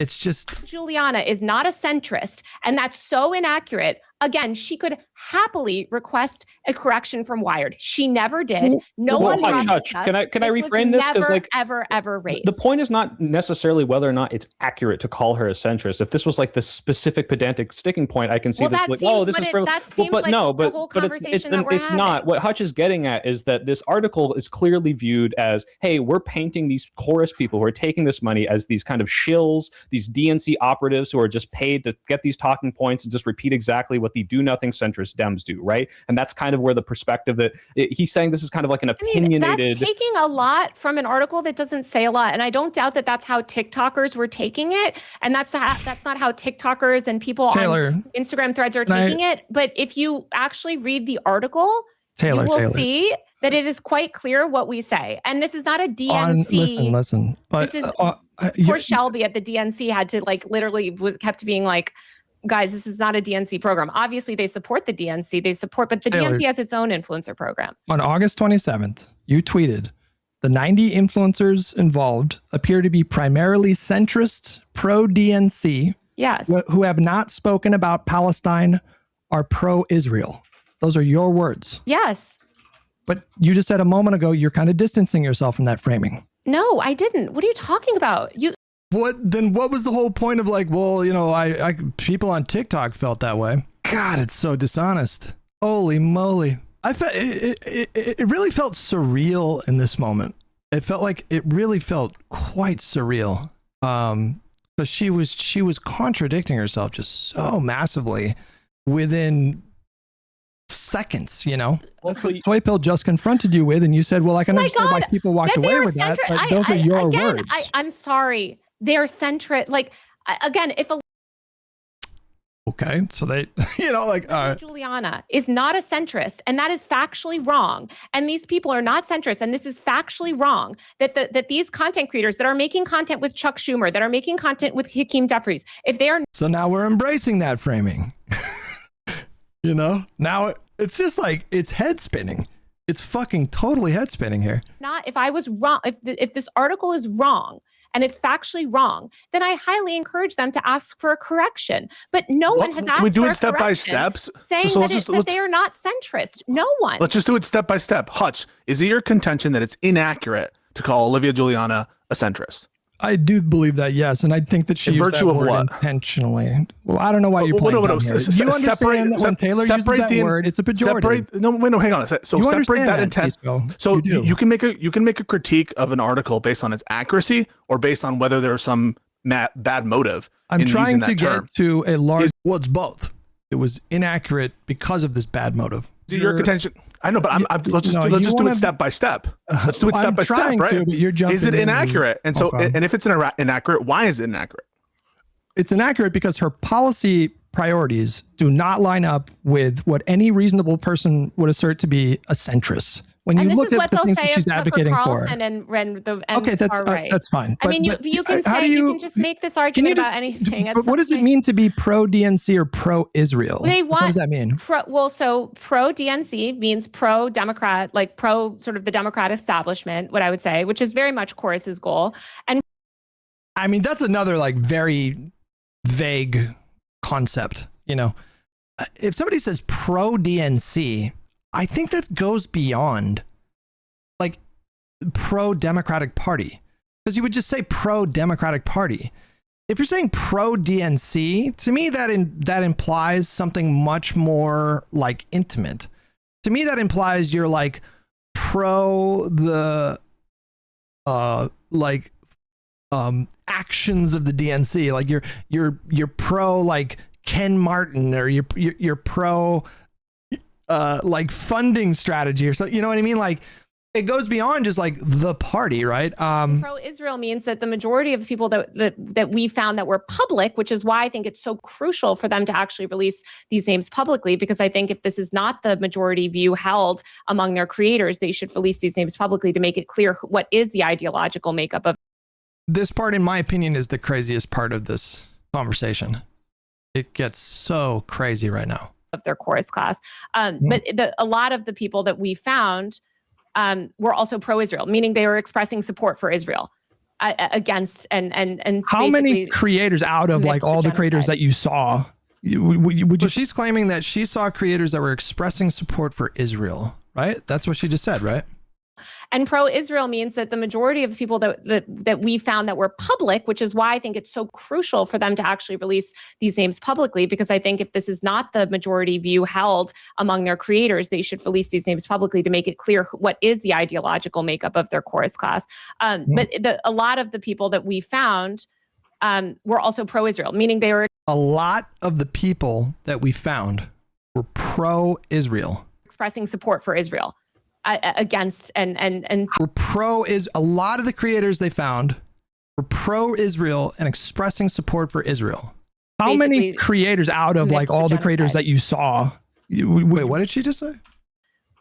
Were also pro-Israel, meaning they were expressing support for Israel against and how many creators out of like all the creators that you and basically amidst the expressing support for Israel amidst the genocide. That's a pretty loaded commentary there.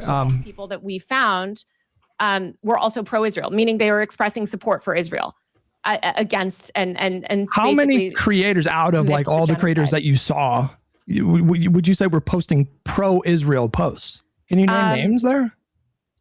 Well, that's the point, right? Is that they haven't published the roster. They haven't published the roster, but I thought this was so bizarre. I couldn't make sense of this. She made a claim that a lot of the chorus creators were posting pro-Israel content amidst the genocide. I said, well, can you name any names? And she says, well, that's the point. They haven't released a list. It's like, wait a second. You had a list of 90 people and you made a claim. So like who? Like how many and like who, right?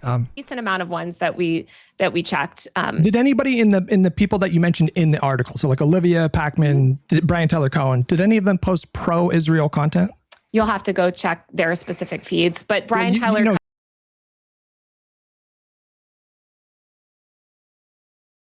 What? Why do I need to check? Like you made the claim. Like I'm asking you to flesh the claim out. You claim that they were primarily pro-Israel, right? Yeah. Well, some people that are pro-Israel just don't speak about the genocide in Gaza at all, for instance, and that's another thing as being pro-Israel. Yes, because a way. Yes, because a way that. And this is also just crazy. Like there are 1,000 reasons why somebody would maybe not talk about Palestine. An obvious one would be there's just a lot of people that don't know a lot about foreign policy. There's just, when Venezuela popped off, when the stuff in Venezuela popped off, I didn't say much about that because I don't know fucking shit about Venezuela. A lot of the stuff with Iran, when that was going on, like I really know shockingly little about Iran. So I just didn't feel very comfortable talking about that, And Israel, Palestine is especially, the history is especially like convoluted and simultaneously like very charged, like let's say you're a person who is a creator and you're not very plugged in and you don't really know much about like foreign policy stuff. And, you can imagine feeling social pressure to say something, but then you look at your feed and there are people that are being ripped apart to shreds who posted pro-Palestine like posts, but maybe they said a thing kind of wrong. And then all of a sudden, like there's like 50 people quote retweeting them and everyone's, so like you can imagine someone in that spot being like, I don't know if I want to say anything, you know, like the idea that someone who hasn't posted anything about like Israel Palestine, that makes them pro-Israel. That is a shocking thing to say. So then all of a sudden, obviously it calls into question her framing, right? It's just like, I looked at a list of 90 people and they're mostly pro-Israel. Okay, well, what's pro-Israel? Oh, you didn't say anything about Gaza. What? If that is your judgment about how that term, like what that term means, doesn't that call into question a lot of the language that's in your article? Derivative of the $5, would you consider doing coverage of Kyle Kulinski's videos on this article to see if these journalists did as much research as you? I mean, we watched his reaction to her reporting before and it was bad. I think he did if memory serves correctly, I think he did the whole Chorus was manufacturing consent for a genocide thing. I don't want to put words in his mouth, but I'm pretty sure we did watch that at the time. You know, something I've said from the jump is if we got something wrong, reach out. Wired has a corrections policy. Like, show us any evidence that we Control F the transcript. It's been over a week. There's not a single correction on the story because none of them have disproved a single thing in our article. They've just been on this other like tour, sort of just throwing everything at the wall. She does this thing where it's like, on Threads, you know, one of the creators was. She does this thing where it's like there hasn't been a single correction. Well, there have been clarifications. So like in her reporting, there was one thing in particular where one creator named V Spehar, I don't know if I'm saying their name correctly, claimed that Chorus had put her image in a pitch deck without their consent. And the clarification in the article says that Chorus reached out to Wired after the publication and said they found no record in any of their previous pitch decks of this person's image being used. So they call that a clarification. That sure seems like a correction to me. That just seems like a factual error in the reporting. Or maybe the reporting framed it. I think the reporting might have framed it as a claim from Spehar. Like Spehar claims that but you shouldn't put that in there unless you verify it still. Like even with that framing that gives her a little bit more cover, like you know, that ended up being not correct. And so, you know, there were other clarifications in the article as well. So like another big one was the article alleged that people in the program were not allowed to speak about being in the program. And the clarification that they put in parentheses in the article says, you know, a screenshot from a slideshow was shared with Wired following this article's publication by Graham Wilson, a lawyer working with Chorus, that offers several talking points if a member of the cohort wanted to discuss Chorus publicly. So that is pretty irrefutable evidence that they were not banned from disclosing that they were a part of Chorus. And so she calls that a clarification. That just seems like an error. That just seems like a factual claim was made that ended up not being accurate. But, you know, I don't even know, like, what is the difference in journalistic standards between a clarification and a correction? Like, I don't even know. A correction and a clarification both address issues in published journalism, but they serve different purposes and signal different levels of error. A correction fixes something that was wrong. A clarification improves something that was unclear. A correction is issued when the original story contained factual inaccuracies. So the way that they get around this, guys, is like, they'll say like, according to the contract, or this creator says, and But to me, it's like, if you're doing journalism and you're talking to a creator and then the creator says, yeah, they used my image in a pitch deck. Well, I would assume that a journalist would want to verify that. And if you can't verify that, then I don't know why you would put it in the story. Like, I genuinely don't know a lot about journalism. So like, are you not supposed to really make a rigorous effort to, you know, like double, triple, quadruple confirm something before putting it in your story? Like, taking somebody's word can't be the only basis of putting something in a story, right? The Kulinski video, that's what I was doing. I'm pretty sure Crystal and Kyle like fully pushed the Chorus was, you know, like picking people that were silent about genocide. Never talk to a PAC, never talk to a government. Like, I go through this whole spiel of like, I try to fund this as pure as I possibly can. So it would make sense why they wouldn't reach out to me. And you talk about Gaza all the time. Well, hold on. Well, let me get to my question here, okay. Because it's not just me, though. I'm pretty sure they didn't reach out to Mike Figueredo of the Humanist Report. I'm pretty sure they didn't reach out to David Dole. When you look at the size of my channel, you see the difference in the way that she presents, you know, like they're obviously going with like a manufacturing consent for genocide situation, and Lorenz Taylor is nodding her head. Yep. Channel, the size of their channels. Hassan Piker's another example. She obviously didn't want to make that claim in the article. I think maybe that would have been like more difficult to defend, and maybe, you know, she wanted to avoid possible litigation. So while she doesn't talk about Israel, I think I don't know if she even mentions Israel once in the article. After the fact, with her additional commentary, she does. She does explicitly frame it as, you know, manufacturing consent. Streaming on Twitch, probably the biggest political live streamer in this space. They didn't reach out to him. So kind of weird, isn't it, that you're doing this democratic thing, left-wing liberal thing in theory, and it's like, we got to try to, you know, get the message out there, spread the good word. But some of the biggest left-leaning creators who everybody is like, yep, I just mentioned, supports the Democrats over the Republicans. We have criticisms of the Democrats, but if you give me a Democrat versus the fascist in the White House now, 10 out of 10 times I'm going to pick the Democrat. But well, except in 2016, 2020, you know. Why is it that they didn't reach out to any of those people? Is it because they know that it's a shady funding model and we might have ethical issues with it? Or is it because they know we don't comply with their policy platform perfectly? Which we'll get to a separate question on the policy platform in a second.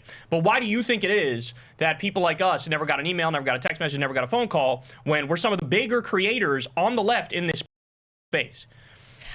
Well, I think if you're a, you know, non-profit Democratic Party aligned group, kind of makes sense that they wouldn't invite you on, Kyle. You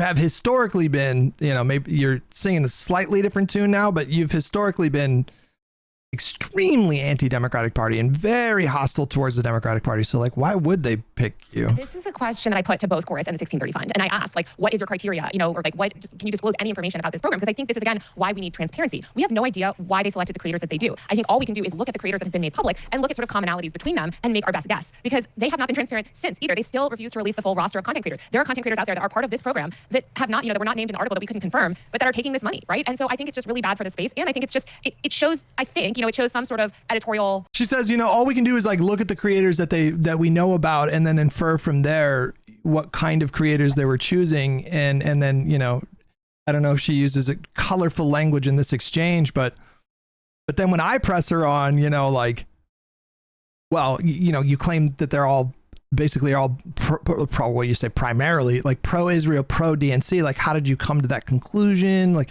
she just waffles and she just, you know, flounders, right?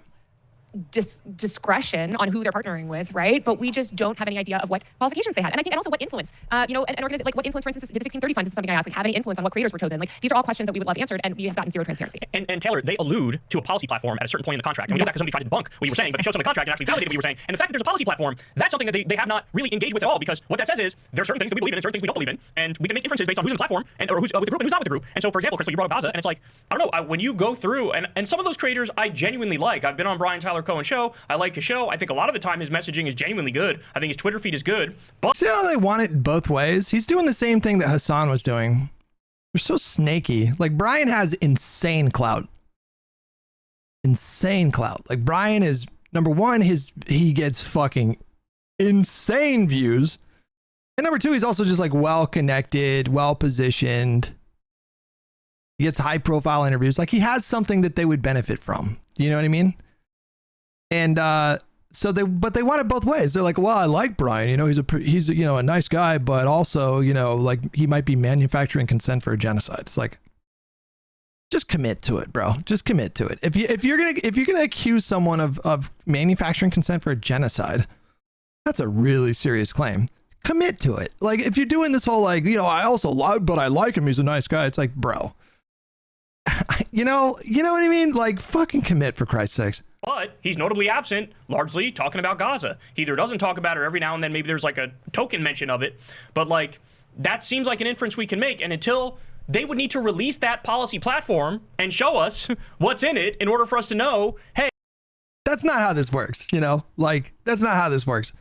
Until they prove by releasing like internal documents, you know, it's their burden to prove that they're not choosing people to manufacture consent for a genocide. Hey, how are you picking people, and like, what are the standards that you're picking people by, you know? Exactly. And I think that's the thing that I was hoping that this article could bring, right? Like, ideally, they would have answered those questions prior to publication. And at the very least... Yeah, you were hoping people like Kyle would take the article and expand on it in ways that were, you know, basically smears.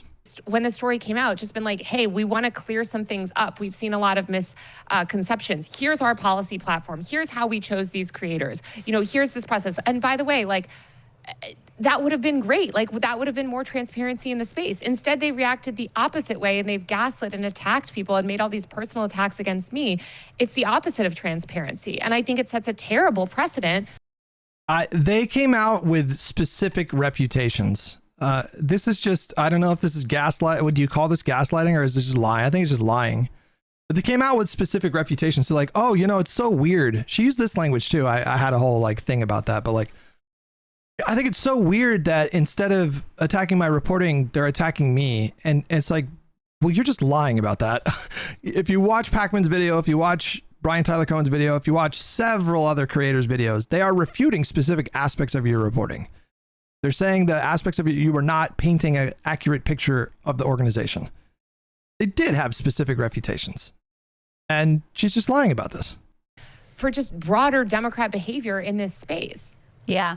The other thing I think is, even if you have no ethical qualms, like, is this going to work? Like the American Girl doll meme, DNC, is this how we're winning back young men? Like, that's the other thing too. She called, I didn't get to that creator, but there was a creator named Barrett Adair. She runs, I don't even know what, American Girl doll meme account or something. And the way that Taylor described this account was a pro DNC American Girl doll meme account. And I was like, what the fuck does that And then when I went to the account, I looked at it, I was like, I brought it up on the stream yesterday, the account that I'm talking about. And I have no fucking idea what she means when she says pro DNC. What are we, because, and I love it. You've done so much work on anyways, obviously they pushed like, I mean, I just can't stress enough that that's such a serious thing to accuse someone of doing, or a group like Chorus, to accuse them of covering for genocide. It's something that they say so often. They're just so casual about saying these kinds of things. They've been saying these kinds of things for like, that's how they smear people. If you break with them even a little bit on Israel-Palestine, really just like 2 state versus 1 state, then that's like the way that they tar and feather you online. They'll say, well, you're pro-Israel, you're pro-genocide. Like, well, wait a second. I think I'm pretty broadly anti-genocide. But they say it so casually. It's so... and then it's just on to the next point. They throw out this insanely loaded, intense criticism that is just completely false. And then they just move on to the next topic like it's nothing, you know? Pretty wild, yeah. Narratives have been shaped by the media is by not mentioning the genocide. So intentionally refusing to cover the genocide, especially as it was this politically relevant topic. Is that what you were alleging? No, I'm just saying, like, if you look at the pro-Israel. That's a really important point. I mean, to Pisco's credit, you know. That is what she's clearly alleging here. And then he presses her and she backs off immediately, bro. Immediate. Like, God damn it, she's so slippery. Anybody in the people that you mentioned in the article, so like Olivia, like, listen to everything she says here, and then listen to what Pisco asks her, and then listen to her just immediately backtrack. I mean, Brian Tyler Cohen, did any of them post pro-Israel content? You'll have to go check their specific feeds, but Brian Tyler Cohen... You claim that they were primarily pro Israel, right? Yeah, well, some people that are pro-Israel just don't speak about the genocide in Gaza at all, for instance, and that's not another the same thing as being pro-Israel. Yes, because a way that pro-Israel narratives have been shaped by the media is by not mentioning the genocide. So intentionally refusing to cover the genocide, especially as it was this politically relevant topic. Is that what you were alleging? No, I'm just saying, like, if you look at the pro-Israel kind of creator landscape, there's a range of pro-Israel people. There's people that are straight up making content with the IDF. She's dog whistling claims, but knowing that she's on very shaky ground making those kinds of claims. So she does these like dog whistles, but it's like obvious what she's saying. And then when you press her, you get these nonsensical head spinning walk back, kind of like really loaded couch language, you know? They're super overt about it. And then there are people that are a little bit more behind the scenes, people that are a little bit quieter about it. They might not be overt, but they're still. But by the way, that you're suggesting that if somebody chooses not to discuss the genocide in Gaza, and like that makes them pro-Israel. I find that to be. No, that's not what I said. Yes, it is. What do you mean? Holy moly. We need a counter of how many times she makes a claim and then immediately walks it back. Because this is like the 10th time in this conversation. You know, she does this whole fucking spiel. I say, well, what counts as pro-Israel? Okay, not talking about Gaza. Well, really? Are you really saying that? You know, like you press her on that and she's like, well, this is what the media has done, you know, and so by not talking about it, they're like covering for it. And it's like, and then she just immediately walks it back. You're suggesting that if somebody chooses not to discuss the genocide in Gaza, and like that makes them pro-Israel. I find that to be. No, that's not what I said. That's not what I said. Wait a second. What I said is that CP. Soy Pill's face here. He's like, well, like look at Soy Pill's face right here. Hang on, watch. Suggesting that if somebody chooses not to discuss the genocide in Gaza, and like that makes them pro-Israel. I find that to be. No, that's not what I said. That's not what I said. Wait.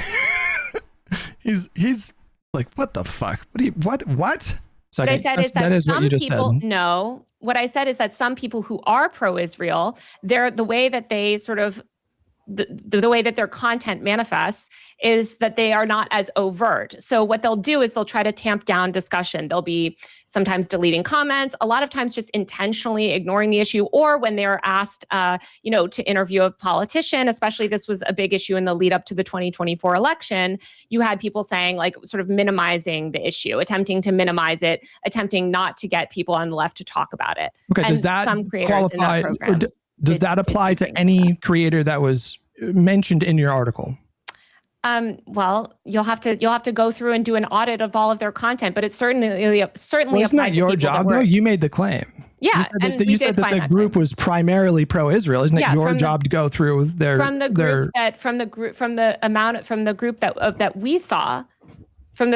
creators that we saw, that was a common theme. But that wasn't necessarily a.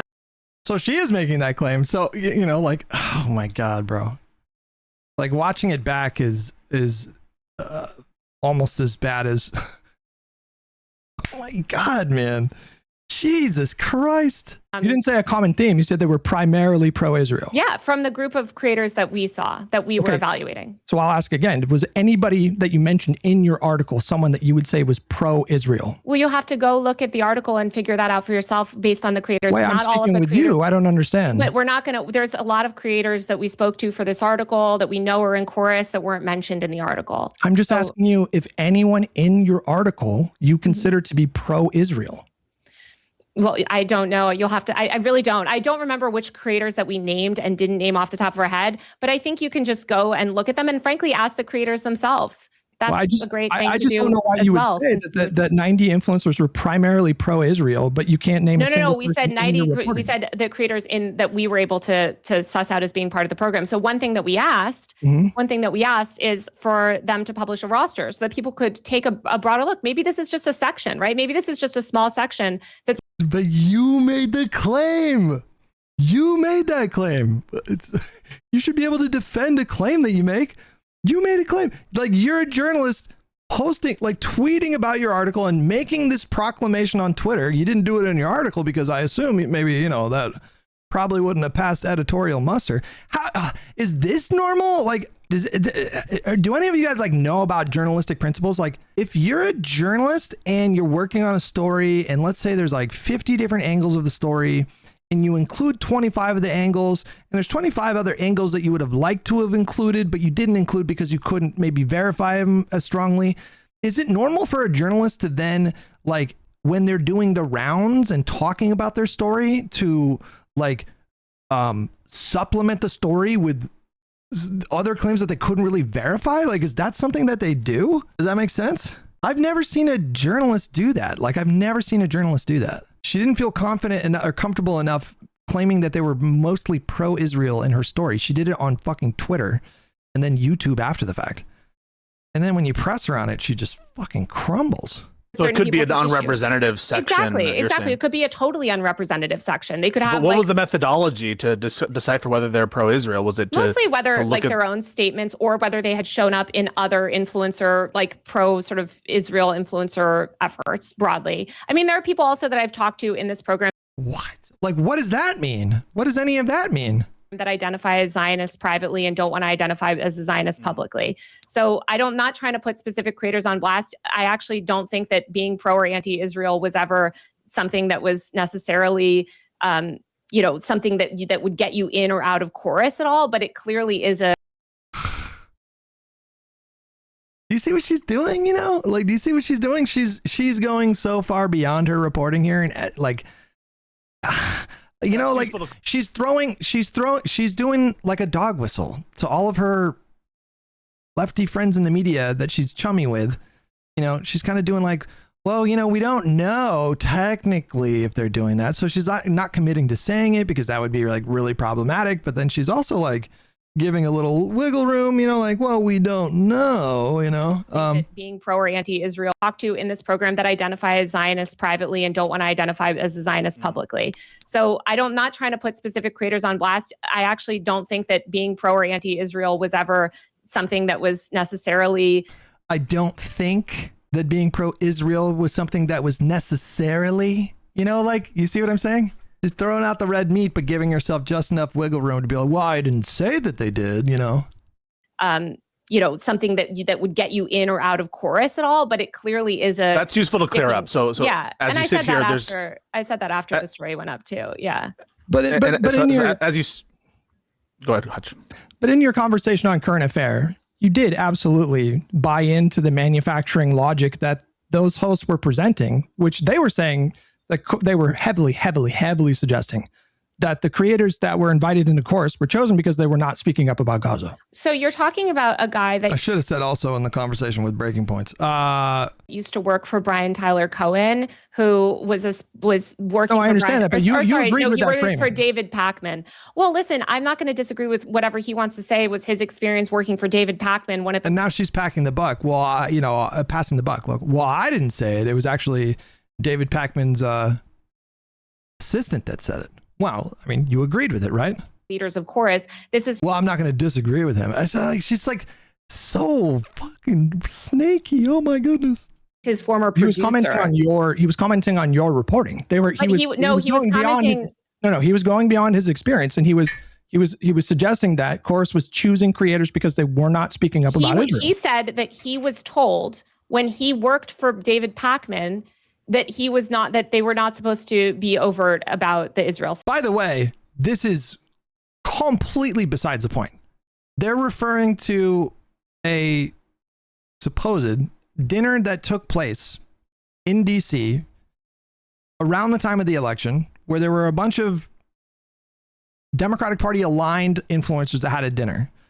And then in that dinner, David Pakman's old assistant, who now works for Current Affairs, which is like this like socialist YouTube channel or magazine.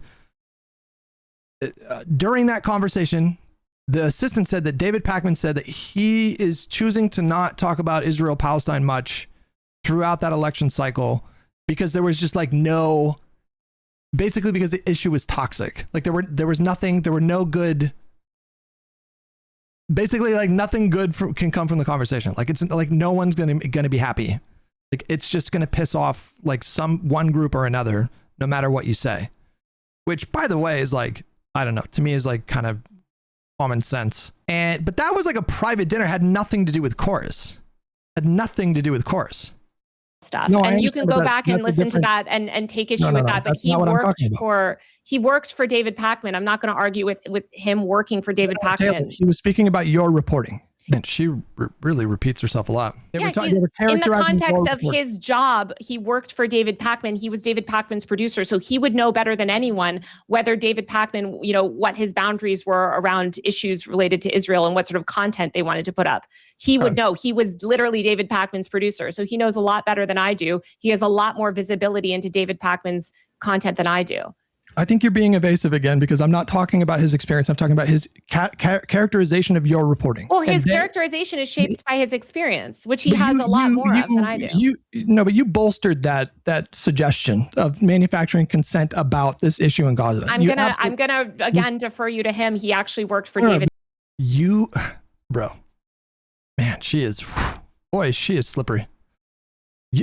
You bolstered their argument. You supported it. You agreed with it. You went along with it. You legitimized it. You agreed with the framing, Taylor. You agreed with the framing when they were having that conversation. He worked for David Pakman. So if he says that these were the lines that David Pakman drove when he worked for him and that David Pakman told him this, and he had visibility not into just David Pakman, but all these sort of people that David Pakman worked with, I am going to listen to him because again, he's a primary source. Okay. Another part of your reporting referred to an older article that you wrote, I think a few months before this chorus one, and you had described a 2024 situation where the Biden administration was, your quote was, snubbing creators who had lightly criticized Biden. Do you remember saying that? I think you're talking about my Washington Post article when I wrote about the Biden administration effectively blacklisting content creators. Right. Yeah. Yeah. And in your Wired article about chorus, you described that as the Biden. You said in 2024, President Joe Biden's White House snubbed several prominent content creators after they lightly criticized the administration over its policies on climate change, COVID, Gaza, and the TikTok ban. Yes. Yeah, they did. Okay. Yeah. My issue with that is the word lightly, because I actually clicked on that article and I looked up the creators that you mentioned in that article. One of them was Aiden Cohn Murphy. He was tweeting that Biden created a man-made famine, was ignoring the law to enable. Yeah, but he was blacklisted before all of that. He was blacklisted for the climate stuff. Well, you mentioned him, and so when you say lightly, but at that point he had only lightly criticized. So the Biden. No, that's not true. I went through his tweets and I found tweets in 2024. You're talking about Aiden Cohn Murphy, who is the co-founder of TikTok for Biden.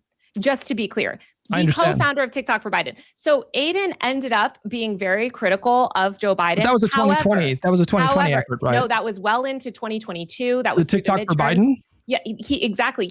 Gen Z for Change was. But in 2024, Taylor, he was directly accusing Biden of being complicit in genocide. But we're not talking about that. He's speaking, by the way, as a member of Gen Z for Change, and he's talking about the evolution of TikTok for Biden through Gen Z for Change. And part of the reason why TikTok for Biden became Gen Z for Change, and part of the reason why there was. I just couldn't believe it. I mean, it wasn't something that I clicked on when I first read the article. It's kind of easy to miss because it's like a separate kind of thing. But, in her article, let me see if I can find it. In 2024, that's what it says.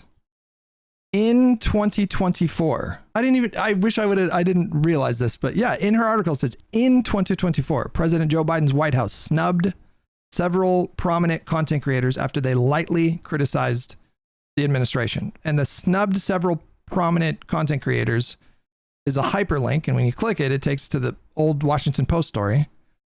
And so I clicked on it. I was like, well, I wonder if lightly is accurate because of her colorful language that she had been using throughout the Wired article. And so I click on this link and I'm like looking, and I decided to actually go and look at the social media feeds of all these people that are mentioned in this article. And all of them were basically accusing Biden of enabling a genocide, which the argument is not even about if that's true or not. That's besides the point. But that's not a light criticism, And the reason why I focused on this was because I wanted to establish that through her writing, she was establishing like a cast of heroes and villains, you know?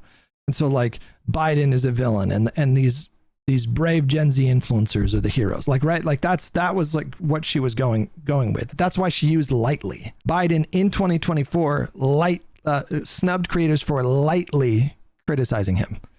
But that's, you know, that's a big problem with her reporting, because that's not, no, there's no, in no universe is that light criticism. This whole evolution is because Biden's digital, whoever was in charge of sort of digital press there was blacklisting creators that were even just lightly critical. And I'm not saying that Aiden creators are not lightly criticizing Biden. Maybe Aiden eventually was not, but it wasn't just him. There was also Elise Joshi. She made similar accusations. She accused the Biden administration of being complicit in genocide, right? No. But Elise wasn't banned for any of that. It was the climate stuff. This was the climate stuff, and for COVID. So this is all back in. No, this is all back in 2022, 2023, even 2021, when Biden started to say, hey, COVID is over, everybody get back to work. A lot of disability justice activists, a lot of climate activists. But that's in her reporting, it says in 2024. And so now you guys understand? Like, now she's saying, oh, it was before that. Well, you said in 2024. So now you're changing your reporting. You're altering that, right? We're like lightly being like, hey, well, what about this? What about these promises that you made, right? Okay. In your course article, you do reference that several creators were snubbed for lightly criticizing him. And then when I clicked on the hyperlink, you know, the creators that you did mention, they were not lightly criticizing Biden, because those are some of the people that we quoted as giving sort of expert commentary on that that fracturing, which is again quoting Aiden, the founder of TikTok for Biden, talking about Gen Z for change. But a lot of the creators that were ultimately snubbed, I would say, blacklisted, they would say, they certainly did not. In some cases, people from the digital team just didn't like that they were liking posts that were critical of the administration. Well, I read the article. I didn't read anything about that. I just read about. Well, I'm happy to elaborate. To zoom out, Taylor, I mean, the point here is not just, oh, did they or did they not lightly criticize? It's that if you read this paragraph, it seems to be that you're painting President Joe Biden and his administration as this snowflakey, like, oh, you can't even say the slightest bad thing. In reality, they were extremely. The Biden administration, the way that they dealt with not just the sort of the creators, compared to Obama, not compared to Trump. Trump's even more crazy. But really, I would say compared to Obama, they were incredibly sensitive. And I think that sensitivity only grew throughout his presidency for so many reasons. Number one, he was older. And, I think there was a lot more protectionism. They were less likely to let a lot of creators in. They were getting nervous about unfiltered press. This is also why they started to get very prickly with the actual journalists as well.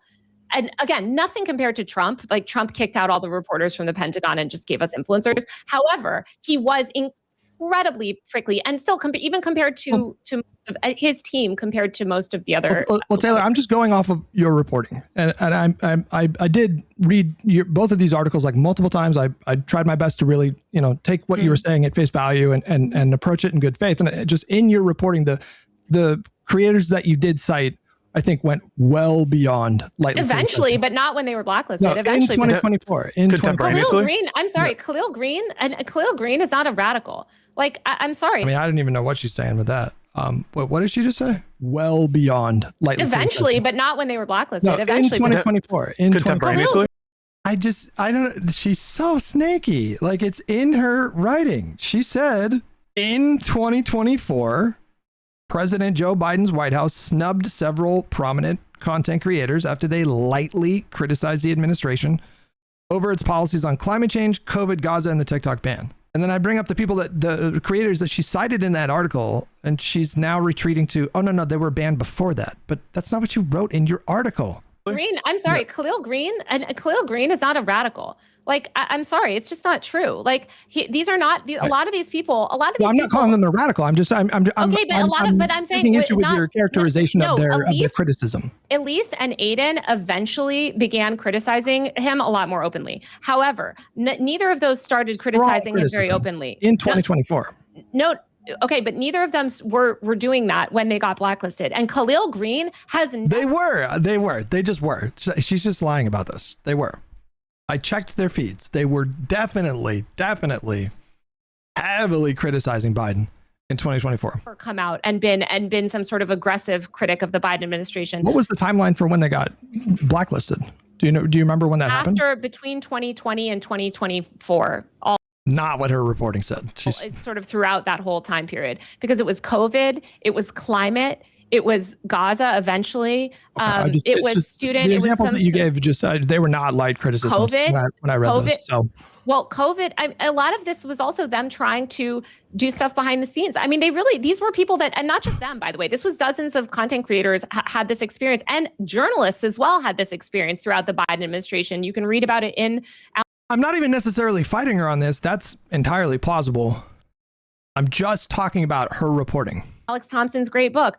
The Biden administration was they became more and more intense about restricting access to the administration, restricting access to press, they for good reason. Now we know why, but it is a fact.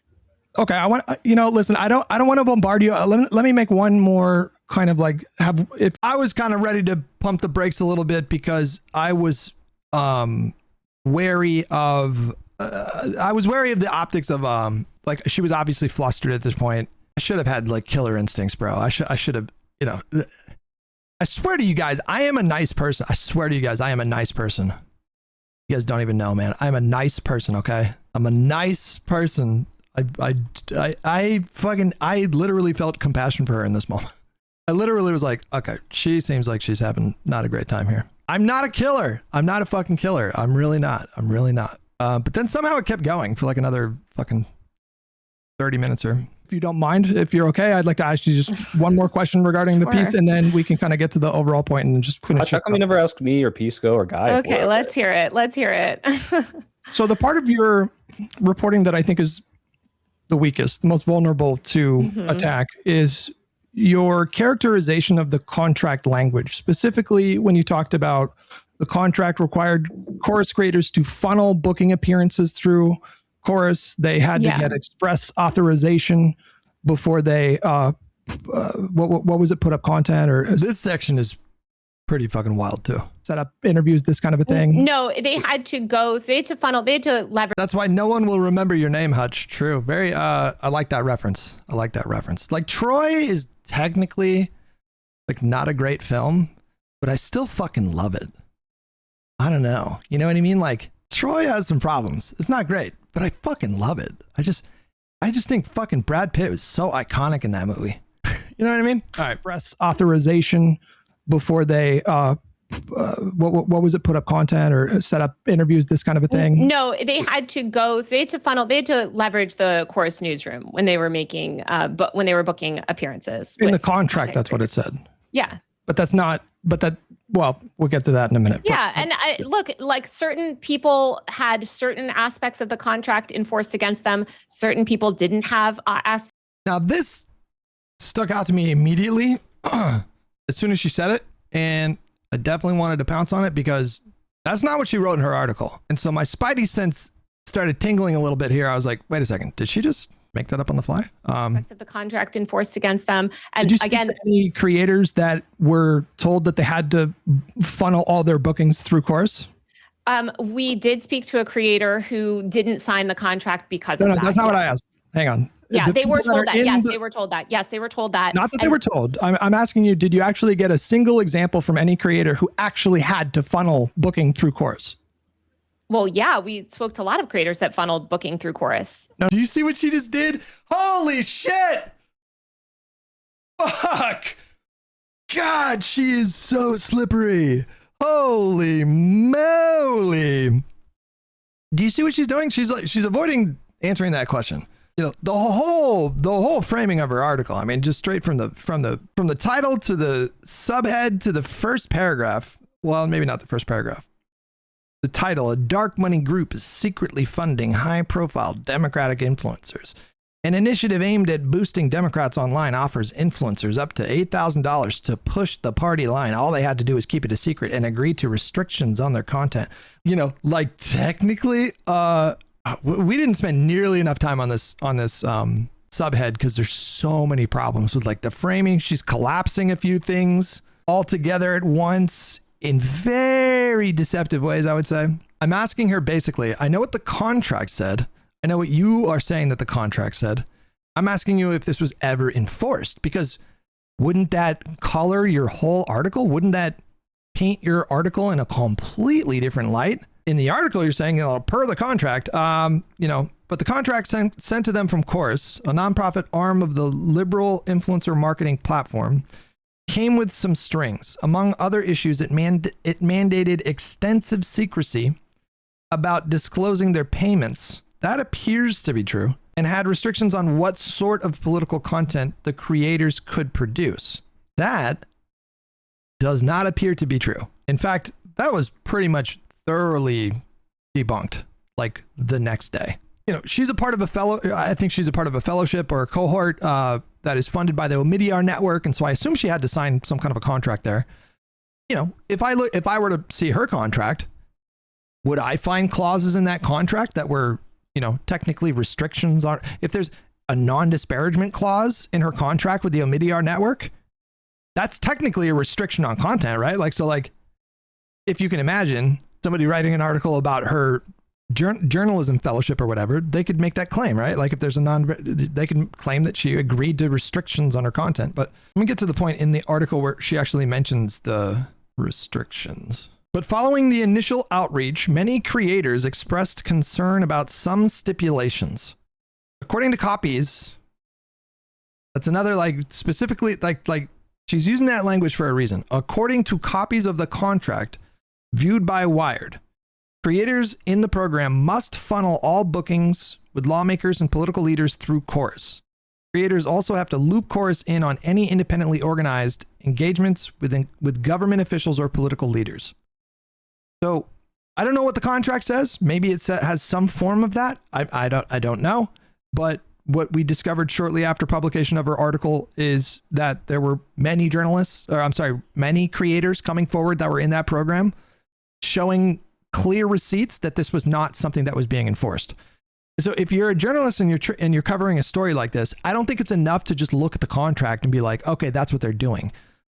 Because anyone who's signed a lot of contracts in media, I've signed a lot of contracts in media throughout my entire career, it is very common to have some letter of a contract that is not enforced. Or there could be specific reasons for that clause that could be intentionally phrased in a way that is very broad in order to cover certain asses, cover all the bases, but they're not strictly enforced in that way. And so to me, it's that just, that's clearly what you're saying in your article. You're saying, according to the contract, they have all these restrictions, but my point was in practice, that was clearly not happening. And so doesn't that contradict the main crux of your article? No. Yes. She's so slippery in this spot here, you guys. Set up interviews, this kind of a thing. No, they had to leverage the Chorus newsroom when they were making, when they were booking appearances. In the contract, that's what it said. Yeah. But that's not, how do you know that it wasn't happening? As I said a moment ago, within days of her reporting, I want to say between 10 and 15 creators that were a part of Chorus came forward and said that the things that they were alleging in the article just simply were not true in practice. There were 10 or 15 creators that were saying, I do not go through Chorus to book appearances with politicians. I don't have to use their newsroom. I don't have to rope them in on when I do independently organized interviews with politicians. And they had extensive receipts, just dead to rights, extensive receipts of just that is not what is happening. We'll get to that in a minute. Yeah. And look, certain people had certain aspects of the contract enforced against them. Certain people didn't have aspects of the contract enforced against them. And did you speak to any creators that were told that they had to funnel all their bookings through Chorus? We did speak to a creator who didn't sign the contract because of that. No, that's not what I asked. Hang on. Yeah. I'm asking, did you speak to people in the program who told you, yes, we have to funnel all of our bookings through? That's what I'm asking. Did you speak to someone who was active in the program who told you, yes, they are enforcing that, I have to book everything through Chorus? That's what I'm asking. And she is so slippery in this particular section, guys. were told that they had certain aspects of the contract enforced against them. Certain people didn't have aspects of the contract enforced against them. And did you speak to any creators that were told that they had to funnel all their bookings through Chorus? We did speak to a creator who didn't sign the contract because of that. No, that's not what I asked. Hang on. Yeah, they were told that. Yes, they were told that. Yes, they were told that. Not that they were told. I should have phrased that differently. Like, she picked up on that. Like, oh, he gave me an out there. Yes, they were told. Not that. That's not really. But and I clarify here. Hold on. I'm asking you. Did you actually get a single example from any creator who actually had to funnel booking through Chorus? That's a different question. That's a different question. Did they act like one person who said yes, this is happening? Well, yeah, we spoke to a lot of creators that funneled booking through Chorus. No. Yeah. That was so slippery. That was so slippery. That was so fucking slippery. Did you see what she did? Man, she's good. Fucking hell, she's good, you guys. Did you actually get a single example from any creator who actually had to funnel booking through Chorus? Well, yeah, we spoke to a lot of creators that funneled booking through Chorus. No. Yes. Hang on. I'm asking you. Soy Pill, he sees what's happening here. Did you talk to anyone that told you that all of the bookings that they did had to go through Chorus? We spoke to a creator who was told that all of the bookings that they had to do were, if they wanted to do bookings, it would have to be filtered through Chorus. And so he chose not to take that. Just let me finish. Why don't you let me finish? You're not answering my question. I am answering your question. You're not. I'm asking you in practice. Did you have a single example of a creator who told you that Chorus in practice told them they had to funnel everything through Chorus? In practice. In practice. Yes. Can you, what you just described was not that. So could you, I'm trying to give you additional context, but you don't want it. No, so. I do, but you're not answering my question. I just answered your question. Yes. I don't think you are. Can you repeat it, Taylor, just in case Hutch missed something? But I'm not sure I heard it to be the same as what was described in the article. So we spoke. I don't even think we went into this amount of detail in the article. We spoke to a creator that was told when he pushed back on the contract before the contract was signed, he was like, hey, I kind of want to sign this contract. I kind of want to do this program, but there's this clause that says I have to use the Chorus newsroom. Do I really have to use the Chorus newsroom for booking? He was told through his agent, yes, you do have to use the Chorus newsroom for booking. Other people, when they took part in the program, when they said, oh yeah, I'm going to book this thing, they were told you have to use the Chorus newsroom for that. And they did ultimately use the Chorus newsroom. Other people used the Chorus newsroom and never questioned it. It was in the contract, and it would have never occurred to them to even question what was in the contract because they signed a contract saying this, so they didn't challenge it. That's not, by the way, that's not what's in her reporting. She doesn't allege that in her actual reporting. When she speaks about these restrictions, she frames it as, according to the contract. She does not say that we spoke to a creator who, booked everything through Chorus and, was told like in practice they had to book everything. Following the initial outreach, many creators expressed concern about some stipulations. According to copies of the contract viewed by Wired, creators in the program must funnel all bookings with lawmakers and political leaders through Chorus.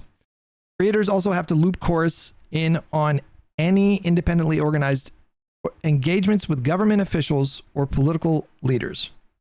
She's saying, according to the copies of the contract viewed by Wired, quote, if I want to work with another politician, I have to fully collaborate with them, end quote, said one creator who was offered the contract but ultimately declined to take it and asked not to be named. So this person saw that clause, and I suspect maybe there was a misunderstanding between their agent. I don't really know. And so they didn't take the contract. That's not the same thing as talking to a creator who is active in the program and telling Taylor, I do have to funnel all my stuff through Chorus. Do you guys understand the difference? Creators in the program are not allowed to use any funds or resources that they receive as a part of the program to make content that supports or opposes any political candidate or campaign without express authorization from Chorus in advance and in writing per the contract. But again, like, this is obviously like language about compliance. There are obvious reasons why a 501c4 who wouldn't want to lose their nonprofit status would have this provision in the contract. Like, it's obvious. Greg says, do you understand what a huge victory it would be if against Taylor, if Chorus or any creator made her edit and retract information in the article, which you feel is wrong? Well, Greg, I've seen you typing such comments in the chat in YouTube over the last like 15 minutes, but you're deflecting, I think, a bit. You know, I don't think why not defend her on the merits in this conversation? When they were asked for comment on this, Chorus didn't deny it. And that's the truth. That's all the information. They didn't respond to it, but that's not the same as verifying. No, they didn't deny it. Well, that's not the same as they just didn't, you know, it sounds like they were reached out to for comment and they just didn't respond to the comment. But again, the context here is that she had written an article in March, 5 months before she released this article. And it was a very similar kind of tone about Chorus. And so them not reaching out for a reply or to give their version of things is not evidence that the claims that she's making are substantiated. That's not evidence that, you know, they didn't deny it. Well, what if they just didn't want to touch this with a 10-foot pole and, you know, felt the whole thing was radioactive, you know? It's verifying that the letter of the contract was actually being enforced. And that's the big issue here. They didn't deny it. And they didn't deny it. But that's still your job as a journalist to verify that it's something that's enforced. We did verify it with the content creators who said on the record that this happened, and that's why it's in the story. I don't think you demonstrated that in the story.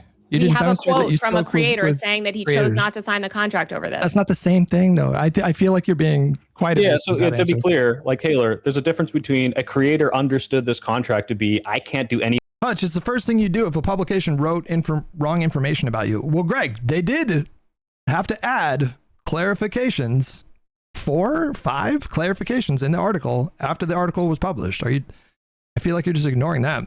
Unless I go through the newsroom, well, the contract they were not allowed to do it unless they went through the newsroom, and unless they clarify that because they did not comment, it's not really established. And in the article, also, wait, Greg, again, there were like 10 or 15 creators that came out and just directly refuted the stuff that she was saying.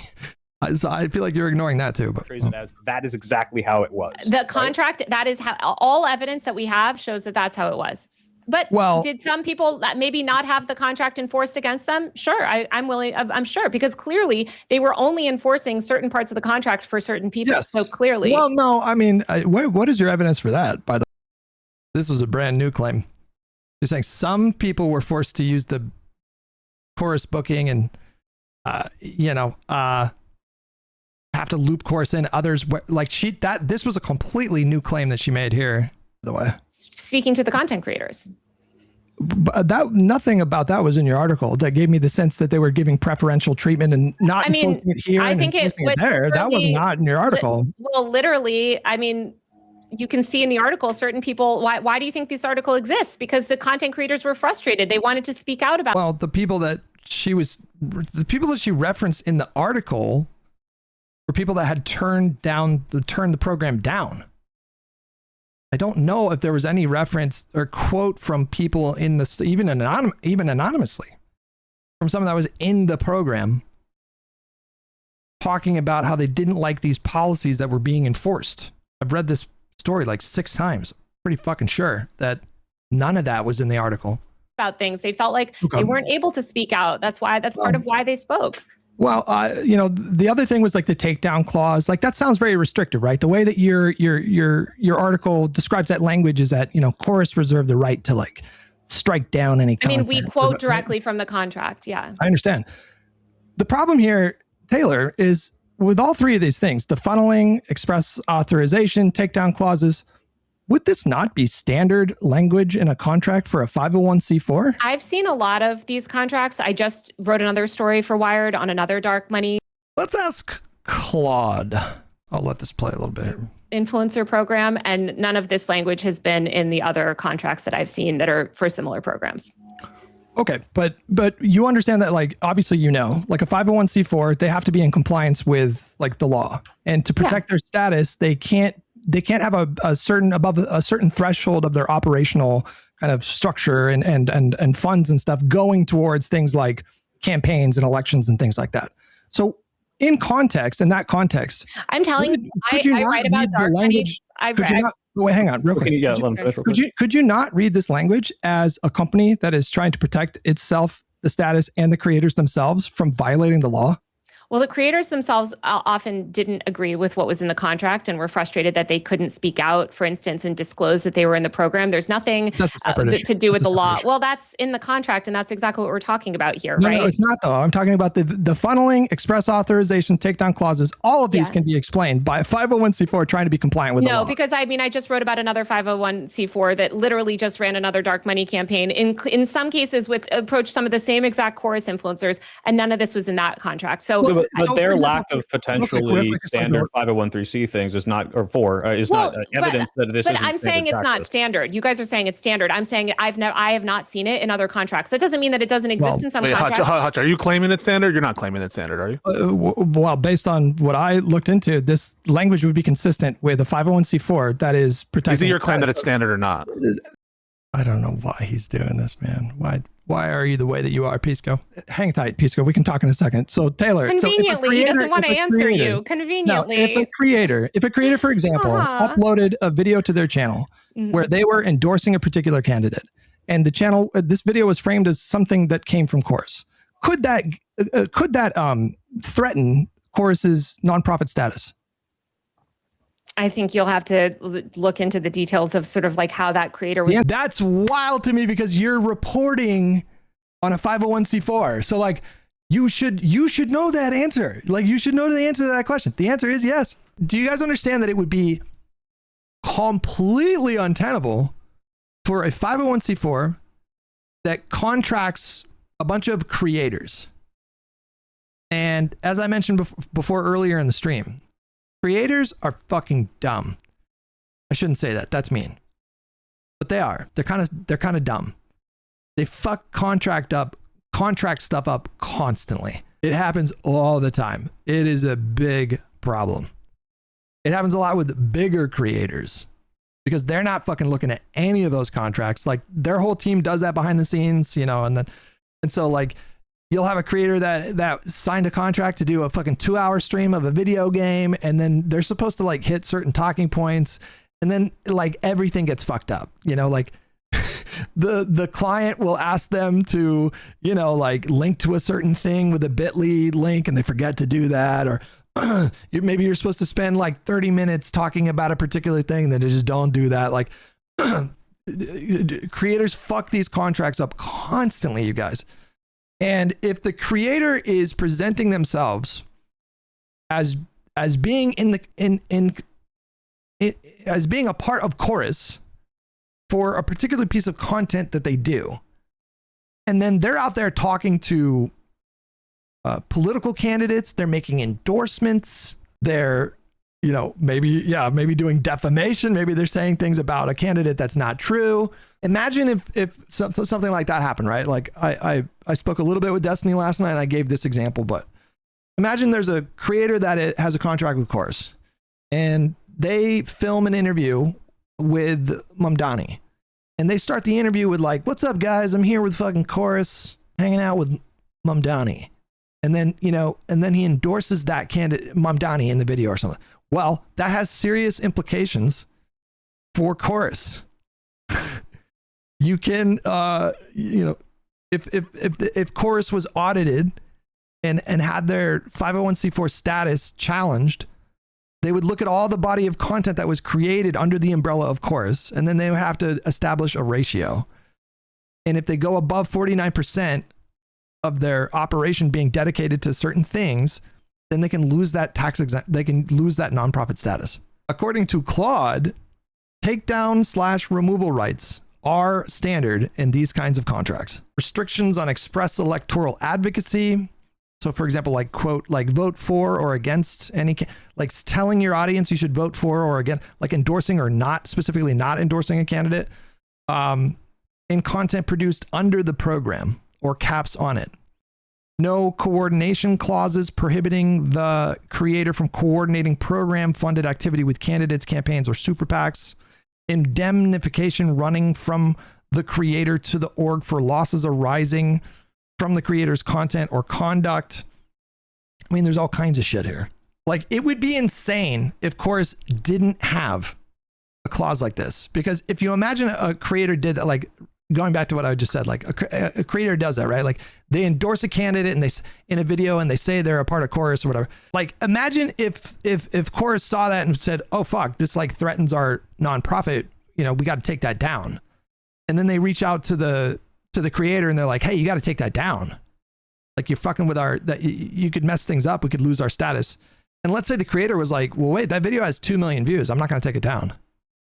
What recourse would Chorus have at that spot? What would they be able to do? It's like, well, shit.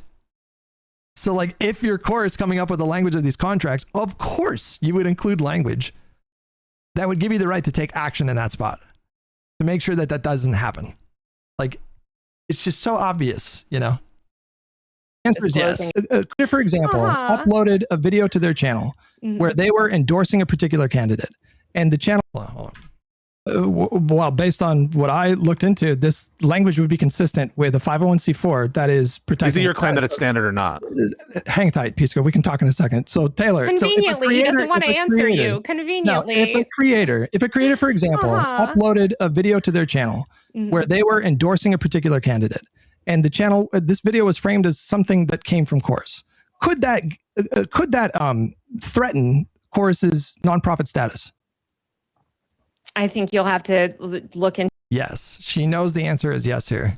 And if she doesn't know, that's crazy because she's doing reporting on a 501c4. So like either way, she's like totally fucked right in this spot right now. The details of sort of like how that creator was disclosing it. The answer is yes. It could possibly threaten their status. So if they had a clause in their contract that they could take down content, would it not be a better, like a good faith interpretation that they could very easily be trying to protect? I've never seen a C4 put this stuff in a contract before. Okay. And I can look into that after this. But maybe they do, maybe they do. But like I said, I have reported on campaigns and I haven't seen it there before. I haven't, for instance, the Build American AI thing I just wrote about, they don't have Build American AI newsroom that you have to use, like I haven't seen this sort of language. Would you concede that it's possible? Would you concede that it's possible that this language was specifically crafted to make sure that they were compliant with the law? Until they comment on the record and explain their thinking behind it, I mean, we have no idea what their motivations were. Well, but Taylor, I mean, like, let's be realistic. Man, I don't know what is going on with Wired, because if a fucking idiot live streamer was able to, find out this information when it comes to like 501c4s and connect very obvious dots, like what the fuck? What's going on at Wired? Really? No one at Wired like reasonably interpreted this as like potential compliance language? Here, like obviously there are things that these people are restricted by. They cannot appear partisan in certain aspects, and but that doesn't trickle down to the creator. And I'm actually not confident at all in your reading of that. I would really want to talk to a lawyer, and I'd want to talk to somebody that works on these contracts and say, hey, I've reported on lots of these contracts. Why is it only in this contract and not others? Why did they structure it this way and in not? Well, how many 501c4s are contracting content creators for like content stuff? Like how common is that right now? In other ways. My question is, why would you not immediately look at this like news reporter tool? Because the way it's painted in the article is like this sinister controlling tool, and not what makes the most sense to me, which is you need to make sure that we're not violating the law when you're reaching out to these places. Because I've never known another C4 were able to schedule things outside with other politicians, so long as it wasn't Chorus related, right? Yeah, I've never. My point is that I've written about all these campaigns. I've never seen this language in a contract before. I'm not familiar with any sort of booking systems that other people use. I would be very surprised. I talk to content creators that take part in a lot of these sort of campaigns. This is not standard from what I've seen. I'm sorry. Well, I know that it's your interpretation of it. This is a new kind of media thing, right? Like it's still pretty novel. No. Trump is, the right wingers have been doing this. They've been doing this for a while. The right wingers do it all the time. And you're well aware that 501c4s can lose their nonprofit status if they do too much electioneering, or if they do like event content like around like political campaigns and things like that. I question why it seems as though you and your team didn't even consider that this we did talk to other people. I had lawyers look at this contract. I had contract lawyers, not to mention all the Hollywood agents that were involved in this. Half the influencers that we spoke to have agents and managers at major talent agencies that were involved in this.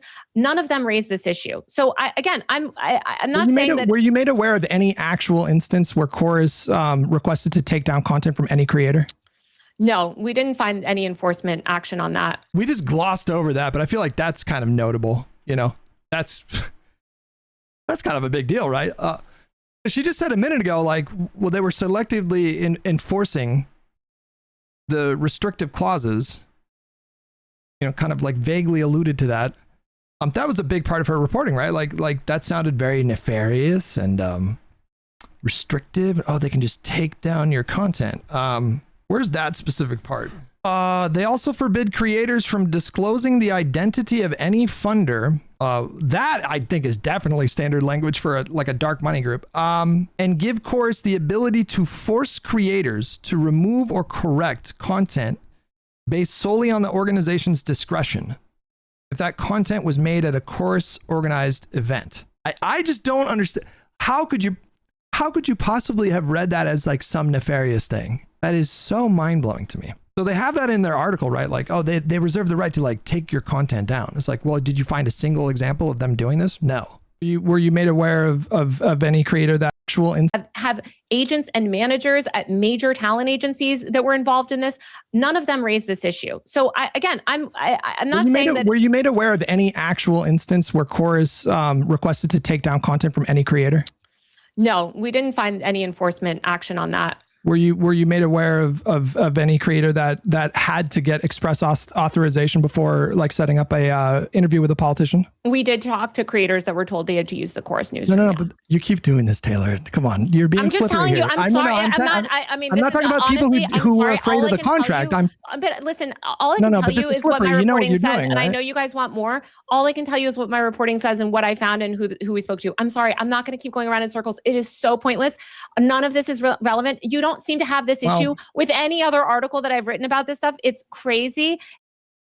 Did not understand the relevance of that. That felt, I don't even, you know, this is the only article of yours that I'm familiar with. I did a lot of, I spent a lot of time. No, like, okay. All right. I'm sorry that I'm trying to explain to you what we found in our reporting. That's fine. I don't want to press you further. I just want to say that, you know, I do think that you had an agenda with this article. I do think that you had opinions that you put in the article. You can join the many that I have agendas on. I think the narrative that you were pressing was that the big, bad, corrupt establishment was paying Democratic shills and suppressing leftist voices. I think that leftist voices.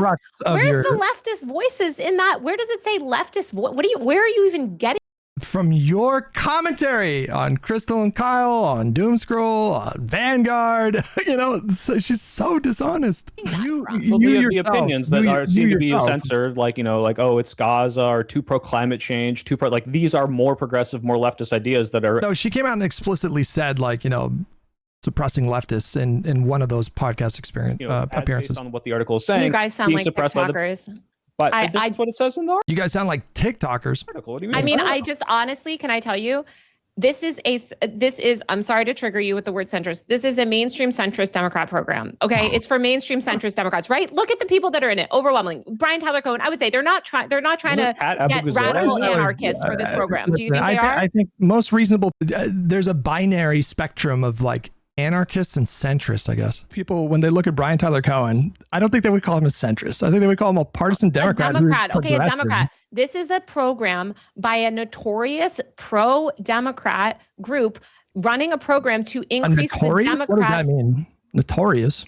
Well, 1630 Fund is pretty notorious. It's a pretty big deal. I mean, it's a huge... 1630? Or are we talking of course? 1630, which is the funder behind all of it, right? I understand the difference. 1630 is a notorious dark money group. It is literally the liberal answer to the Koch network. I mean, it's very well known. They do a lot of work in the Democrat space. Listen, that's a separate conversation about like, you know, about like should Democrats do any kind of dark money stuff while this is the letter of the law because of Citizens United? Sure. Who cares? But we can debate it. But I'm just saying, like, you guys have this thing, like I have to say, it really annoys me, I guess, because like, I think it's very revealing that you don't engage with most of my work. Wait a second. I don't need to familiarize myself with your entire body of work to critique this article, Taylor. Well, I think that the fact that you have only engaged with my work through tweets and through this article has given you I did extensive research on this article. I mean, I don't know what the view of things. This was a very substantive critique that I laid out here. I mean, this was not, I did not phone it in on this one. I would argue is Taylor, you can't throw that at me. I like your pro-privacy or anti-privacy law or pro-privacy laws. I like your anti okay, kids but like this is crazy stuff. that So, with it, I like have the same beef. But I Taylor, I saw you making claims about these people. You said that out of the 90 creators, they're primarily pro-Israel. The ones that we found. That's a pretty big claim, but you couldn't name anybody. That's well, I'm bizarre not going to put them out. I'm not going to. We didn't name the majority of content creators that we found in the program. We didn't name. They're not the ones that you named in the article. You couldn't name a single one that was pro-Israel. I know that's now who's twisting words. I said you'll have to go through and ask. I don't even remember which creators we named in the article, but you can go through in the ones we did and you can ask them their stance on Israel. No, but this is your words. You said that they were primarily pro-Israel, and of all the people you named in the article, you can't give me one. That's bizarre. Okay, go ask them. Go ask them then. Go ask them. I don't know what to tell you. I'm asking you. You did reporting on them. It doesn't say anything about Israel in the article. I don't know what to tell you. That was your commentary. He's referring to your tweet on the 27th. Yeah, and that's my tweet, and I'm not gonna list out the influencers that are not even named in our piece in a tweet. I'm giving commentary on my article. You can read the article. Why should we trust you at this point? Like, you've already demonstrated that the way you characterize people as pro-Israel is, I don't even know what the word to use. We're beyond dubious. It's just dishonest, I would say. Dishonest, you know? And so now she's saying, well, you know, the list had 90 people. I only mentioned, I don't know, like 10 people in the article. So, you know, the other people on the list, they were pro-Israel, but you didn't, nobody in the article you named, nobody in the article that you named, are you prepared to say are pro-Israel? Even though you said they were primarily pro-Israel, like, make it make sense. All you want. I don't know what to tell you. You guys seem, it's crazy to me. What is so crazy to me about all of this is that for whatever reason, this like random, like, I mean, it all makes sense. I don't know why I'm saying that. You know, she was obviously smearing these people. That's how you make sense of it. She was smearing these people. Just smearing them, like, offers no evidence that her claim is correct. That's a pretty strong claim. You know, most of the people, they're primarily pro-Israel. That's a very loaded thing to say. She's appealing to a particular demographic. She's appealing to a particular segment of like the online left. She's rage baiting with that kind of a thing. She's signaling to them that they're the villains. These people are villainous. They're corrupt. They're Zionists. They're pro-genocide, blah, blah, blah. But you made that claim. And so if you're going to make that claim, you should be prepared to explain why you said it. And she has no explanation for it. These random people like you, this Destiny person, it's like... This is where, you know, she's a little flustered here. Random people like me? Ma'am, I am not random, okay? I'm here because my parents had sexual intercourse roughly 43 years ago. I'm not well, I suppose we're all random, I guess. They are like, to me, what is so crazy to me about all of this is that for whatever reason, this like random, like these random people like you, this Destiny person, it's like, she said, I don't even know who you are, bro. You're random. They are like, they have all these issues with the article that like the 1630 fund doesn't have any issues with it. Even the chorus lawyers like don't. I'm not asking about anybody else. I'm just reading. But it's just. But I understand, and I do my best. I really try to be an open book, and I really do. Like I go out of my way to engage with people like you that have questions. But at a certain point, I felt like I asked you good questions, and you got very evasive and frustrated with me. I would completely disagree with that characterization. I do not think that you're coming in good faith. I think that you have a clear view of it. I read that a lot. I looked into a lot of this stuff. I spent a lot of time on this. I didn't want to take it out of context. I think you probably have gone down a lot of wild goose chases on something that's pretty straightforward. Do you think influencers that use this, do you think that like left-wing commentators that use this article to push a narrative that these creators were being paid to be quiet about Israel, do you think that they were being irresponsible? I have said from the jump that Israel was never a qualification that we found. Do you think that it was irresponsible? I have said from the jump that Israel was never a qualification that we found. Do you see what she said there? It is completely contradicted by what she's obviously implying with her tweet on August 27th. I can confirm that Hassan the Hun was not approached for this program. I didn't see Austin on the list either. The 90 influencers involved appear to be primarily centrist pro-DNC Dems who have not spoken out on Palestine / are pro-Israel. Responsible about it. But that's not what she says right here. Israel, do you think that they were being irresponsible? I have said from the jump that Israel was never a qualification that we found. Do you think that it's so dishonest? Like, it's wild. It was irresponsible of them to do that.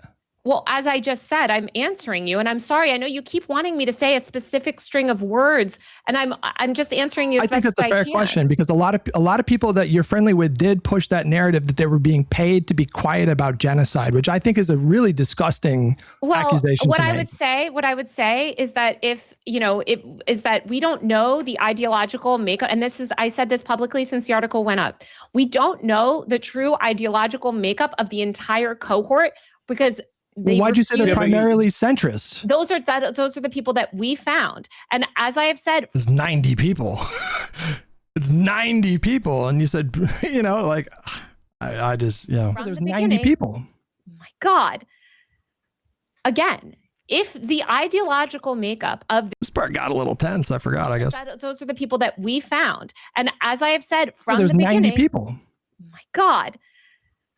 Again, if the ideological makeup of this program is different, this is an argument for why they should be transparent. Because right now, the people that we found do share certain ideology. They do share certain belief systems. And if there's this secret group of leftists or... We have not established at all what this supposed collective belief system even is, further to the right people or other libertarians or who knows what that is also being funded by this program, then I think it would behoove them to publish the roster, because now, until that comes out, Taylor, is it irresponsible for influencers to cast aspersions and just assume that influencers should be arguing for transparency and say but that's not what they're doing. So would it be irresponsible for them to just make these conclusions? I think there's so much irresponsible stuff on TikTok, and I'm not going to litigate every single thing. I'm not talking about TikTokers. I'm talking about people that you spoke with directly about your article, Yes, of course they're being irresponsible. Of course there's people being irresponsible. However,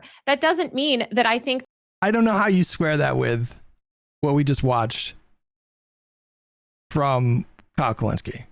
She's like, yes, she is conceding, right here that it was irresponsible to draw a link with Israel, which is just obviously absurd because she herself did it. But I think you had an opportunity to tell Kyle right here that he was being irresponsible with the inferences that he was drawing from this article. We don't believe saying, and the fact that there's a policy platform, that's something that they have not really engaged with at all, because what that says is there are certain things that we believe in and certain things we don't believe in, and we can make inferences based on who's in the platform and or who's with the group and who's not with the group. And so, for example, Crystal, you brought up Gaza, and it's like, I don't know, when you go through, and some of those creators I genuinely like. I've been on Brian Tyler Cohen's show. I like his show. I think a lot of the time his messaging is genuinely good. I think his Twitter feed is good, but he's notably absent, largely talking about Gaza. He either doesn't talk about it, or every now and then maybe there's like a token mention of it.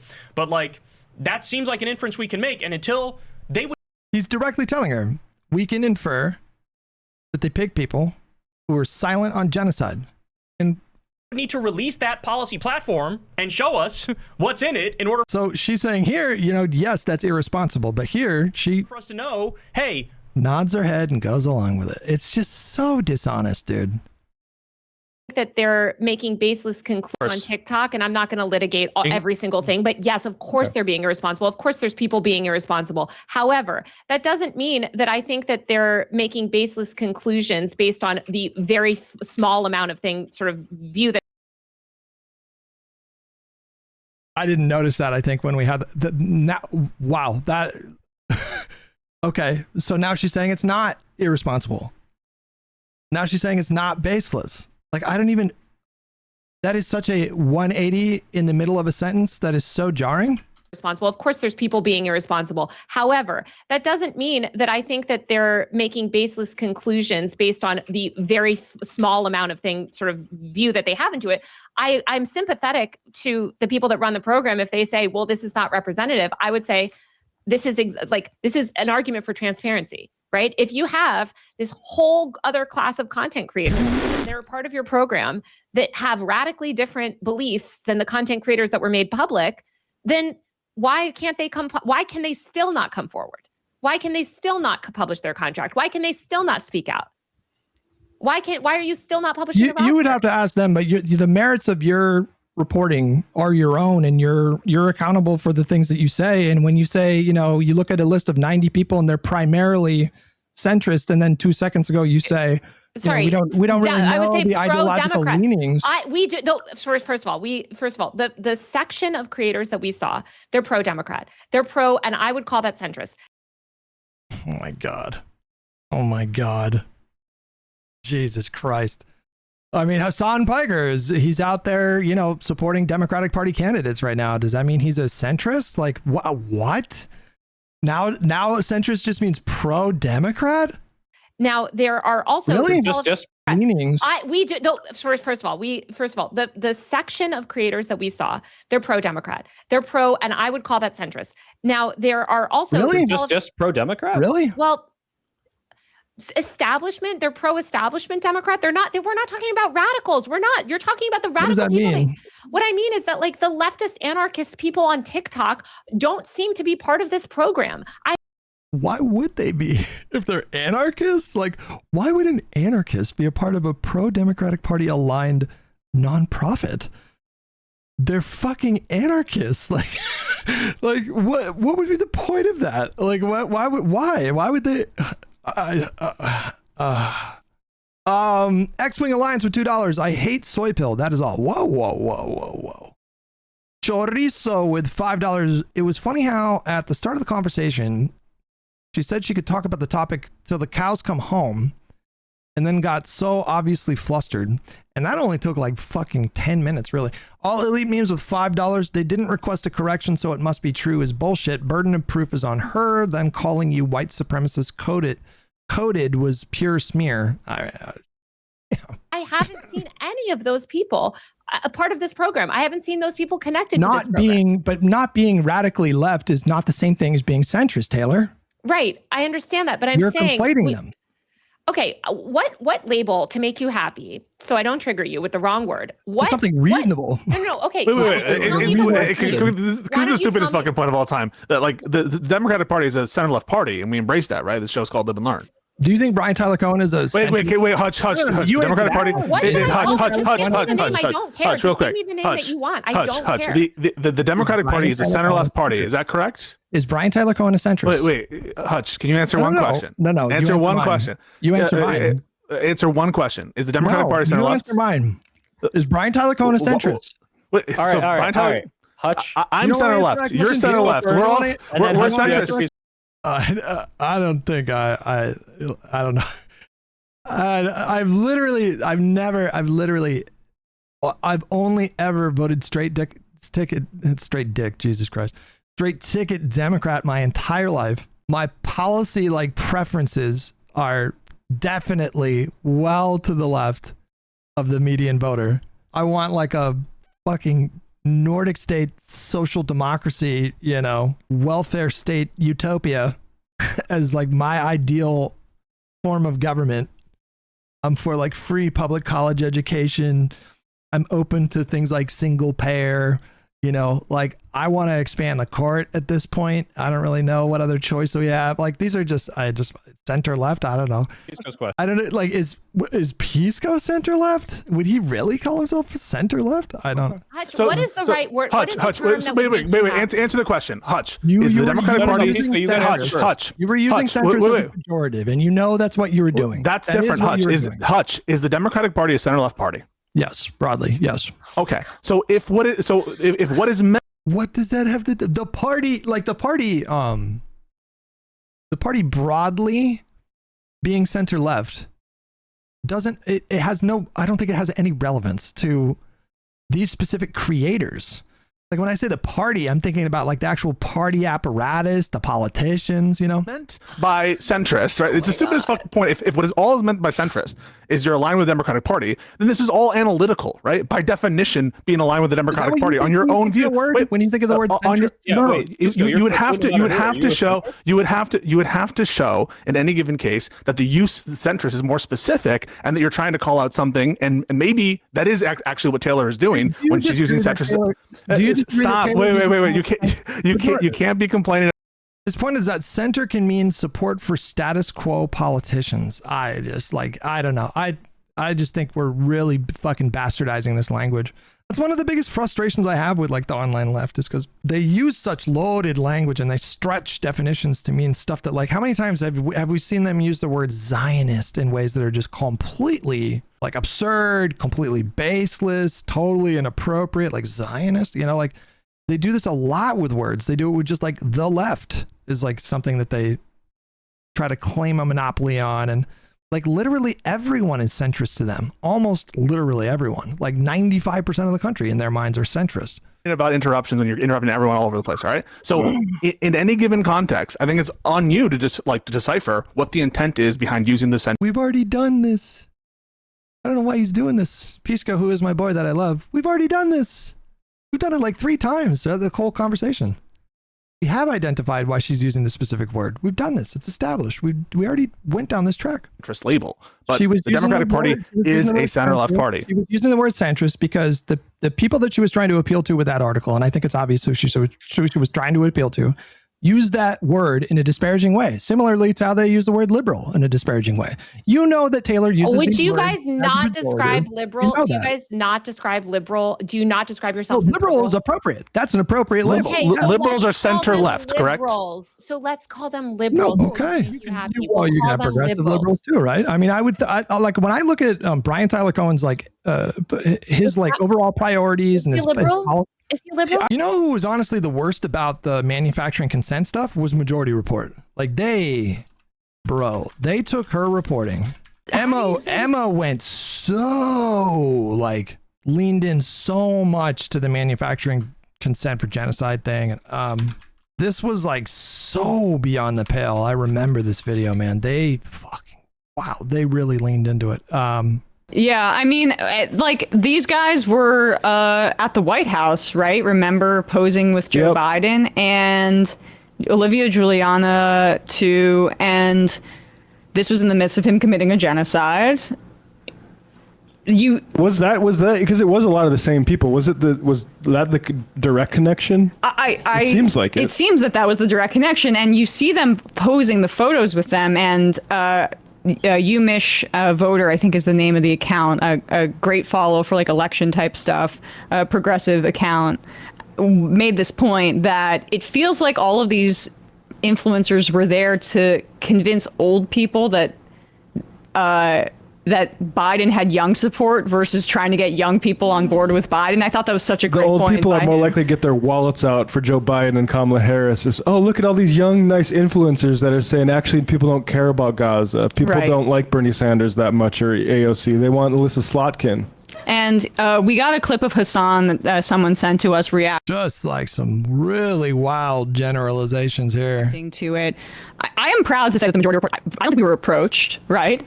I mean, Sam laughed at it. Yeah, I mean, or it got lost in junk email and we would have never responded to it anyway. But in terms of like, calling yourself independent media and then taking a bunch of money, this was our same critique of TYT, who then accused us of being a part of this like group because we have advertisers. That we actually like are paid to announce the connection on the show as a part of the advertisement. Right. And like, but that was their kind of branding of independent is undercut by the Peter Thiel money from both like these exploitative Medicare Advantage things and also Polymarket. So, but that's even somehow still more independent than taking money like directly. Like I remember it getting so much worse. Like I just I remember this being very like unambiguously about like, chorus pick people who were, not talking about genocide. Why? Because they like what he says, the way he says it about, or just avoids Gaza entirely. I'm just not going to talk about it because people get upset during this genocide. They were referring to something specifically that Pacman said. That's one reason why these guys are valuable to these people. It's in the second. That's one reason why these guys are valuable to these people. You see what he just did there? Pacman said he avoided the issue of Gaza because it was just a toxic no-win issue for Democrats in an election year, which you can say that sounds like cold, but not incorrect. And he's saying that people like Pacman are valuable to these people being chorus. So they're just explicitly framing chorus as like manufacturing consent for a genocide here. So. Paragraph. It's in the second paragraph. It mandated extensive secrecy about disclosing their payments and had restrictions on what sort of political content creators could produce. That means they're dictating your content directly in the contract. And that is really bad. Just what? Like taking it to such an extreme. But the worst element of it too is that it required your secrecy about the payments. Like the thing is that a Democratic associated group, Chorus, is not left media. This is not like somebody, a well-meaning leftist, like rich person, maybe they're a comedian or something, or an artist, that's how, or an athlete. That's basically how non-sociopaths get rich, giving a bunch of money to outlets that they like to get their coverage more of a boost. That in theory could happen, although it really doesn't happen much. This is a secretive financial arrangement with a group that's associated with the Democratic Party that has veto power over certain things that you can and cannot say. It's a problem, it's a rot, and it hurts all of our credibility when our colleagues... By the way, just confirmed in this interview, there was not a single takedown request that she was able to find. Of course, never actually once took down anybody's content. Engage in this kind of thing. I do believe that. I feel indignant about it, and this whole thing that Brian Tyler Cohen's going on about, that it's a what is it? It's about education. David Pack means education. How long has he been doing this? Yeah, no. Are you kidding me?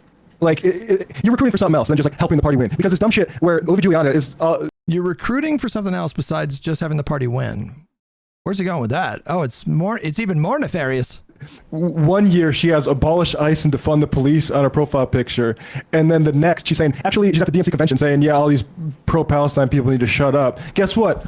Bad fucking advice. Even if you don't care about Palestinians, you doomed any chance that Harris had winning by those decisions made at that convention. Yep. And to a person, find me one of these people who were against that, who spoke up, who did anything against, say, maybe like have Rula Roman, a Palestinian rep in Georgia, maybe have her just say something. It's crazy that Gaza became the focus of their analysis when it had nothing to do with her reporting. But it's not crazy because Taylor gave oxygen to these things.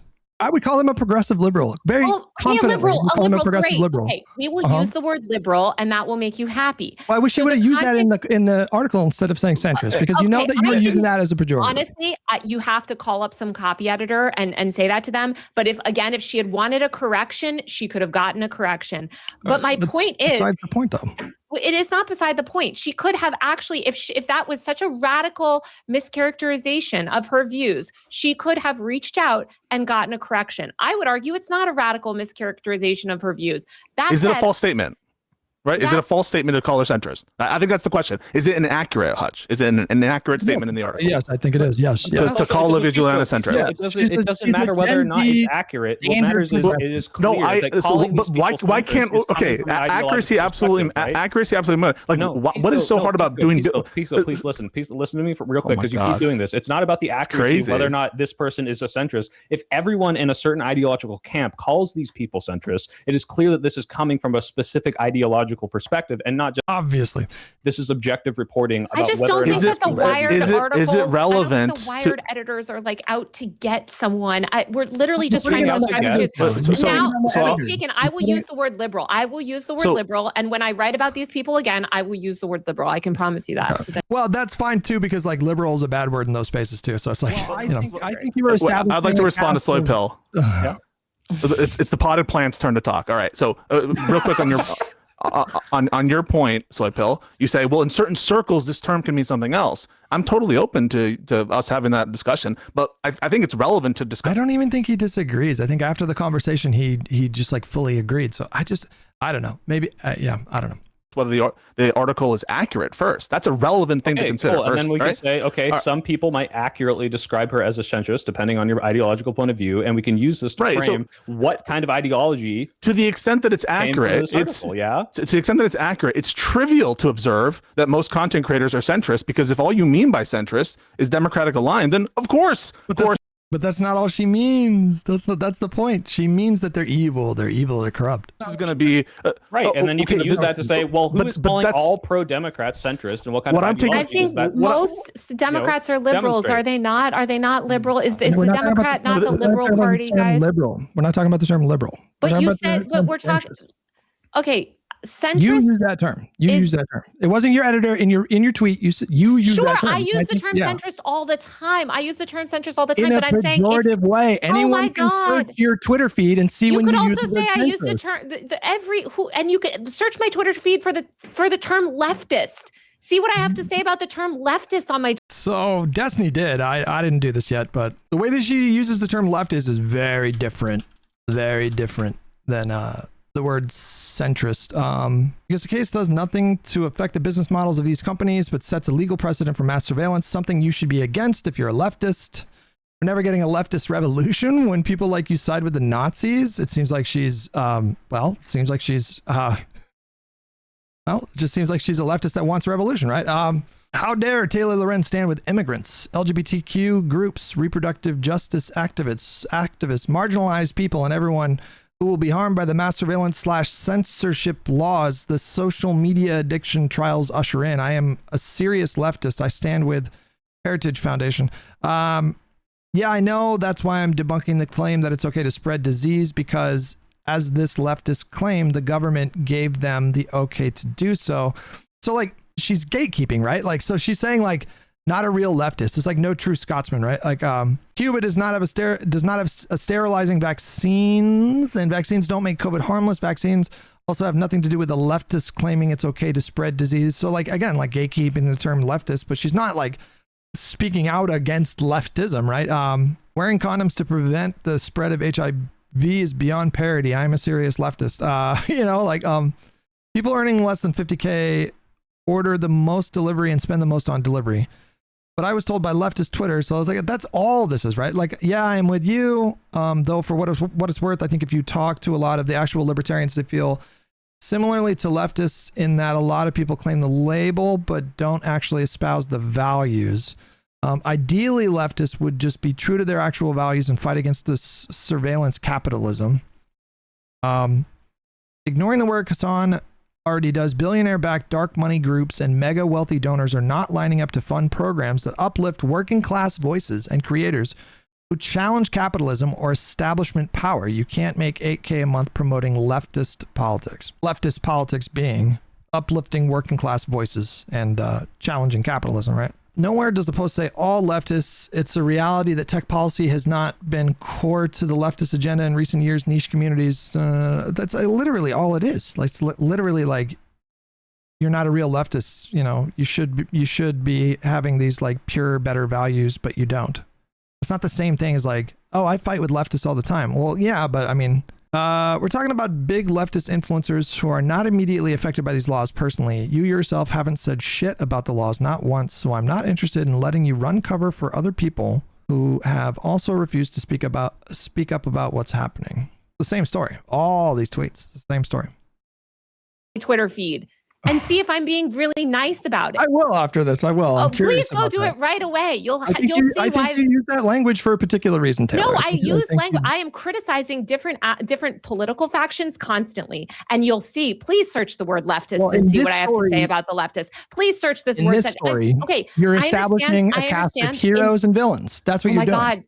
Okay. Literally, yep. I'm sorry. I know you think that I have this, like, this is like, I feel it does remember. It wasn't just about disclosure and dark money. It was about establishment / status quo / centrist / corrupt / DNC shills versus the virtuous, morally pure leftists who rejected this program because they're virtuous and morally pure. Remind me of the Tim Pool universe in a sense, because I have to say, like, it's like this like niche obsession with like, you're secretly our enemy and you're secretly our enemy. I don't think you're secret about it. I don't think you're secret about it. You say you hate Democrats. I think you have open, you have open sort of hostility towards. Crazy, but so do the Republicans. I don't know. I think you've displayed in the past like open hostility towards like people that you consider to be like the establishment or centrist or pro-Israel. But then when I press you on like what these terms mean, you don't really have like great answers. Leftists, and look at what I have to say about the right, and look at what I have to say about like, so literally look at all my political, like, I know that you don't want to engage with other stuff, and I know you feel that you're, you know, sort of, I've been very critical about your ideology, but if you think that's I don't even know what I don't even know. Well, I do know. She would probably call me a centrist Zionist, you know, pro-genocide DNC shill or something. I'm not offended by that. I don't care about. I'm just talking about your. But you clearly think that because I'm critical of your ideology, that then I sort of ascribe to this other ideology that you really don't like. I don't know if this is about ideology. I have no idea. That's what's shaping this article. But I don't know. I don't know what motivates you. But I do know that in the context of this article, you were establishing like a cast of villains, and in this case, you had like these pro-Israel centrists. It doesn't say anything about Israel in our article. They're just you added the commentary after. I'm taking your words. I'm using your words. You added that commentary after the fact, and then other creators used your commentary to push a narrative about them being paid to cover for genocide. Well, the Democratic Party, I would argue, has run cover for a genocide. Isn't that kind of why they lost part of it? That's a separate thing. They're smearing the entire operation as being about like covering for genocide. This includes people like Brian Tyler Cohen and David Pakman and Olivia Giuliana. Well, like they were, Hassan himself. She's like not even kind of backing away from it here. She's like, well, they kind of are, right? Like, has made this claim. Like, Hassan was not even remotely part of this program. But he was in. This is the other. I wish I had more time to push on this because she mentions him in this article. She mentioned him in the March 2025 article that came out before. She went out of her way to mention him specifically in the Wired article, in the WAPO article, in her YouTube video, in the tweet that she several tweets that she put out after the article went live. Like, she's establishing him as the counter. Do you guys see what she's doing? She's establishing him as the authentic, morally pure, virtuous. Oh, they didn't even approach him. Because why would they approach him? Because they're corrupt and they're pro-Israel.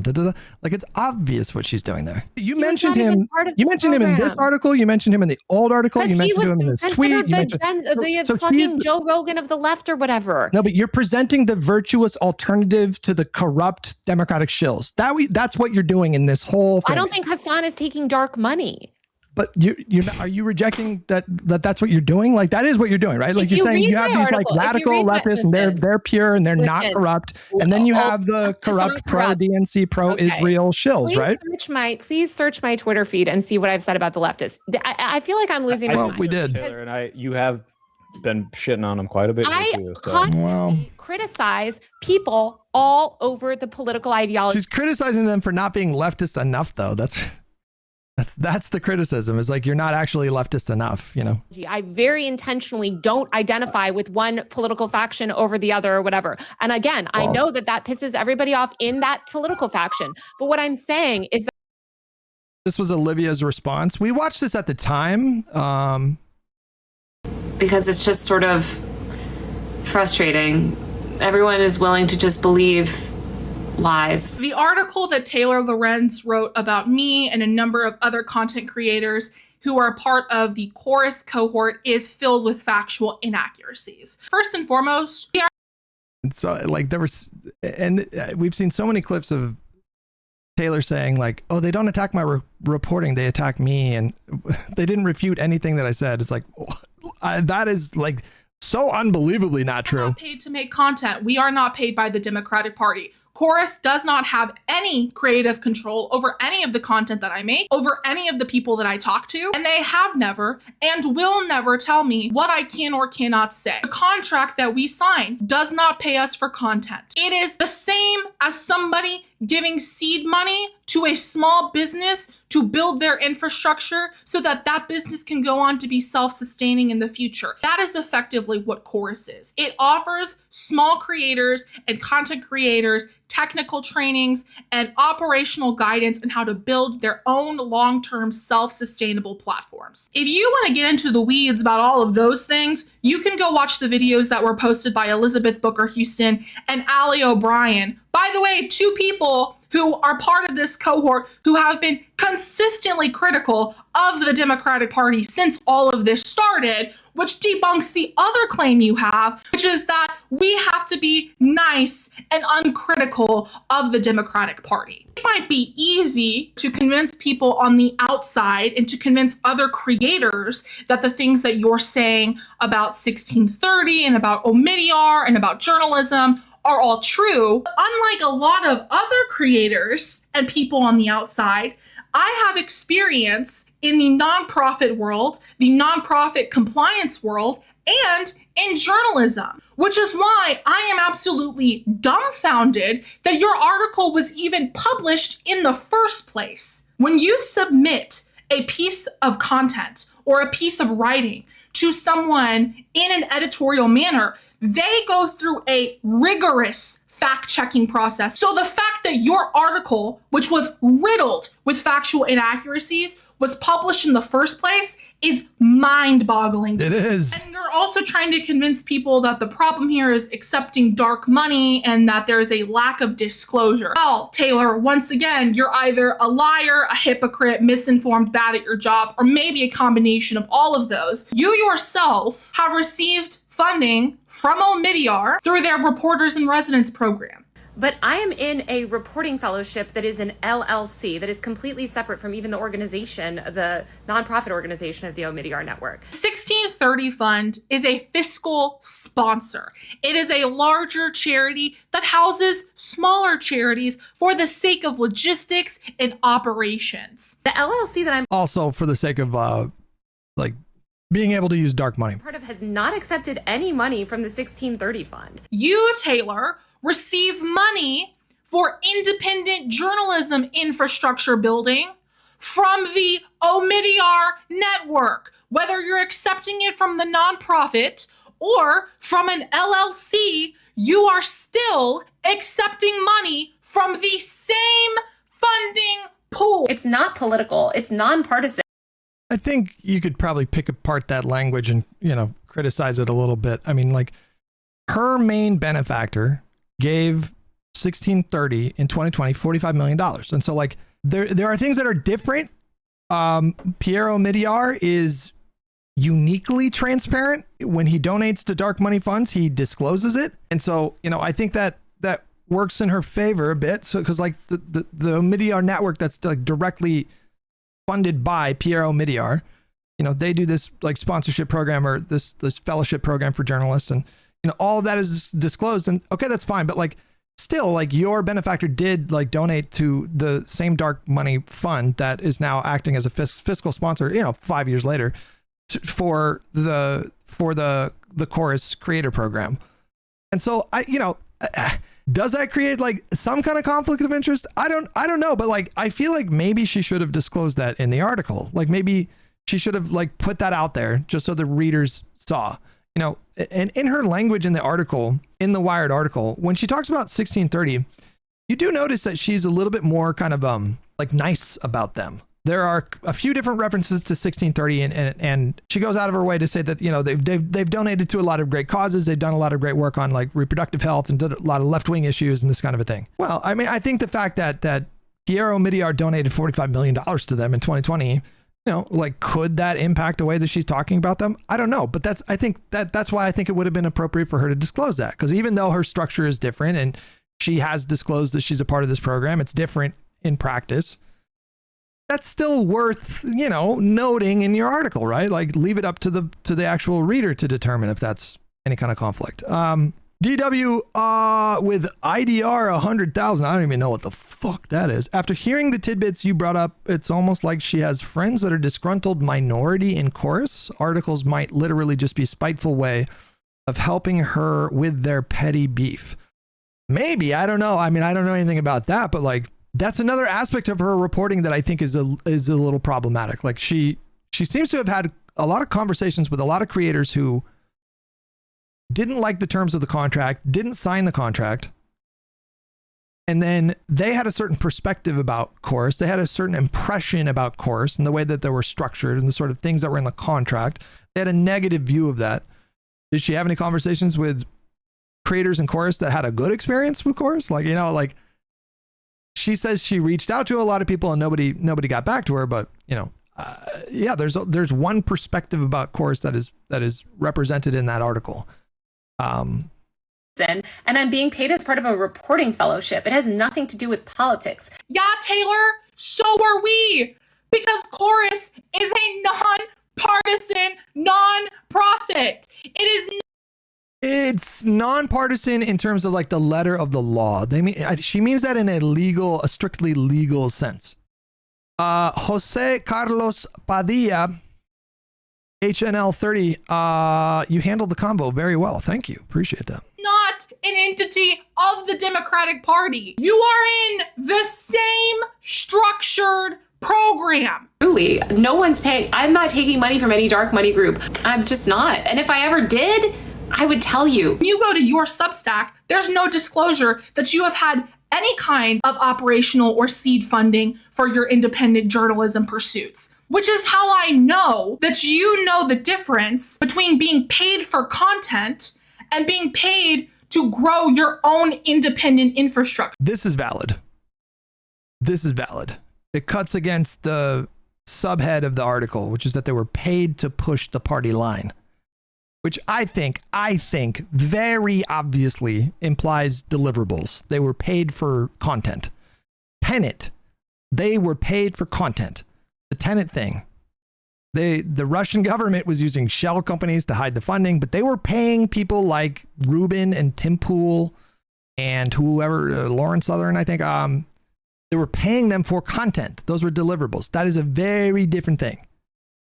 Very different thing. If you are paying a cohort of creators, but you're literally like mentoring them, you know, like going over new stuff, like, yes, like teaching them logistic stuff, like how to do lighting better in your videos and stuff like that. There were all kinds of stuff that they were doing as a part of this creator program under Chorus. But you're not paying them for deliverables. It's a very different thing. It's like nothing. It's really, really very different than the Tenet situation. Sure. If you were following your own ethical guidelines that you put on all of us, you would have a disclosure on your Substack, and yet you don't. I am part of Chorus. I accepted money to be part of a technical and operational training program and a mentorship program. I have absolutely no shame about being part of Chorus. I am someone who has been on my own, working and busting my ass since I was 19 years old to be able to build a better life for my children and give them the safety and security I never had. Omidyar Network is a hybrid with two distinct legs. Omidyar Network Fund, 501c3 private foundation, files Form 990-PF annually, which is public on the IRS site and ProPublica's nonprofit Explorer. Grants are itemized. Donors are disclosed. The Omidyars is disclosed. By any conventional measure, this leg is transparent. It's structurally indistinguishable from the Gates Foundation or the Ford Foundation. And then there's also Omidyar Network Services LLC and related LLC vehicles like Flourish Ventures Services LLC.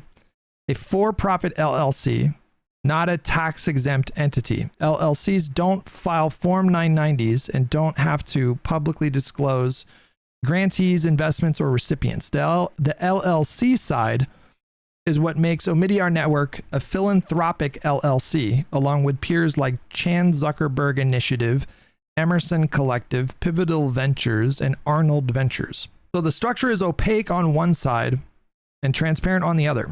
The LLC side can fund 501c4s. Omidyar Network's own FAQ confirms the LLC enables us to invest. Oh, I see what's happening here.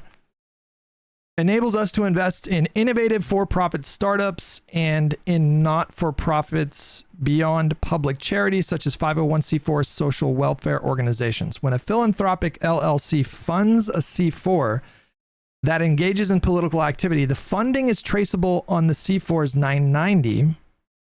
The C4 has to list large contributors on Schedule B, though that's redacted from public copy. But the political use of the money downstream is not attributable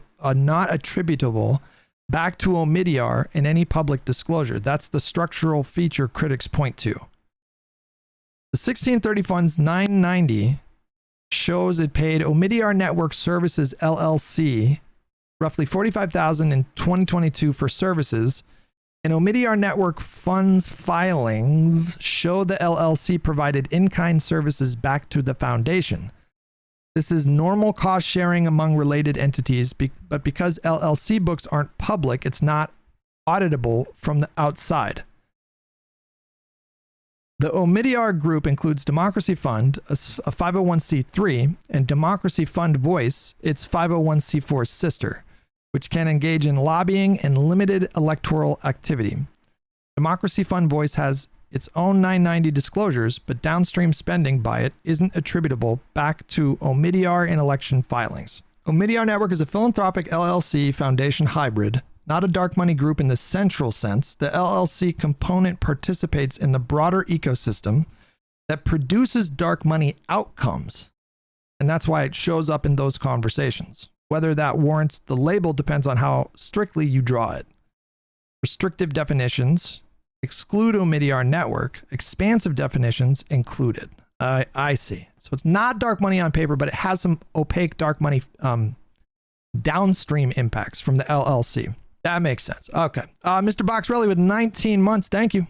And next year, when I go back to college and I'm able to finish and become the first person in my family to graduate from college, I will have absolutely no guilt in accepting money to make myself more independent in the future. And the fact that you have the audacity to go after creators and say that they are corrupt and that they are twisted for taking money that could help them build a platform. She technically didn't say that in so many words. Very much suggested it.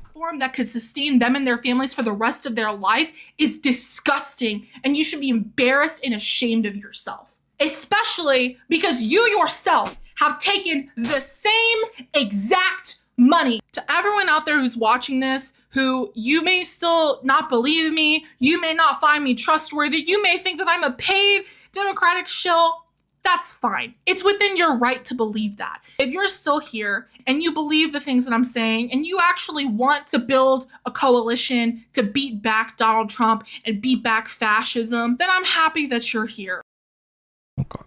That if you think that this is some bad faith like article that's meant to like valorize the left and like criticize that, that's just not what the article says. And I understand that it is what it says. Very obviously. The article did say that they're not allowed to disclose their relationship with Chorus. Yes, how do you that's explain true. that? That's no, it's not though. It's not. We know that's not true. Wait, sorry. They aren't allowed. Why is it untrue? Wait. Why do you think? It's described in the Steelman. Why do you think I'm saying that piece? So I understand. Listen, I have my issue. I want to bring up my issues with I just don't know what it means, right? Like you're writing this article, okay? You know, you're writing this article, and then you look at the language. It says, according to the we said it like 5 times, but according to copies of the contract viewed by Wired that creators signed, the influencers are not allowed to disclose their relationship with Chorus or the 1630 fund. But at that point, and if she had, I at this point, I have no idea if she even knows, but like several creators had come forward to disclose that they were a part of Chorus before this reporting dropped. So I don't know what it means to say like, well, you know, she's saying according to copies of the contract as though that gives her cover, but we already had like several examples of creators disclosing. And so like, what does it mean to say according to the contract, but then clearly it was not being strictly enforced? I just don't know what that means. What do you think I'm saying that? Wait, hang on. I will definitely address that. I will definitely address that. Reporting says, I will definitely address that. Right, guys. Hutch, I will definitely address it. So I want to be clear. Yeah, they even, right. So they even had the clarification in the article. Well, you know, kind of seems like a correction to me, but they're calling it a clarification. The clarification there was like a lawyer from Chorus had reached out and provided a slide in a deck advising the creators how to talk about. It says a screenshot from a slideshow was shared with Wired following this article's publication by Graham Wilson, a lawyer working with Chorus, that offers several talking points if a member of the cohort wanted to discuss Chorus publicly. The very existence of that slide advising them and giving them talking points if they wanted to discuss Chorus publicly, that shows you that even if you add the according to contracts reviewed or whatever, they weren't allowed to talk about it. Well, that clearly was not being enforced in the way that they implied in the article. I have my own problems with the article. It has to do actually with contractual language in the title, but I mean, at this point, it's been done to death. I didn't write the title. I didn't write the title. Sure. Don't come for the title wrong. The contractual, the article. Are you asking me or asking Taylor? I'm asking Taylor. Is the subheading wrong then? But you can ask her. That's so important. That's so important. That's saying I didn't even write the title. Okay, are you saying the title's wrong? Not factually wrong. Well, you just said you didn't write it. So yeah, I mean, journalists don't write their titles. But you have influence on the byline, on the subheading, right? You can't request. Did you request to change the subheading? Wait, hang on. No, it's factually correct. Why would I do that? Hang on. Journalists can't request that a subheading is changed? I would never do that unless it was factually wrong. It's not. I didn't write the article. Was it wrong? No, it wasn't factually wrong. Well, then why are you saying you didn't write it? Like that implies that you think there's a problem with it, right? Like wrong. This is absolutely factually wrong, though. I mean, like in your subheading, you say that online influencers were paid up to $8,000 a month to push the party line. Yeah, that's how the decks. Sorry, the decks in the marketing decks describe Who cares about the marketing decks? We're talking about a realistic claim. Right, we're talking about you're saying that they were getting paid $8,000 to push the party line, and there's no deliverables. Whole point of the program was to fix the Democratic Party's messaging problem. That's the whole point of the program.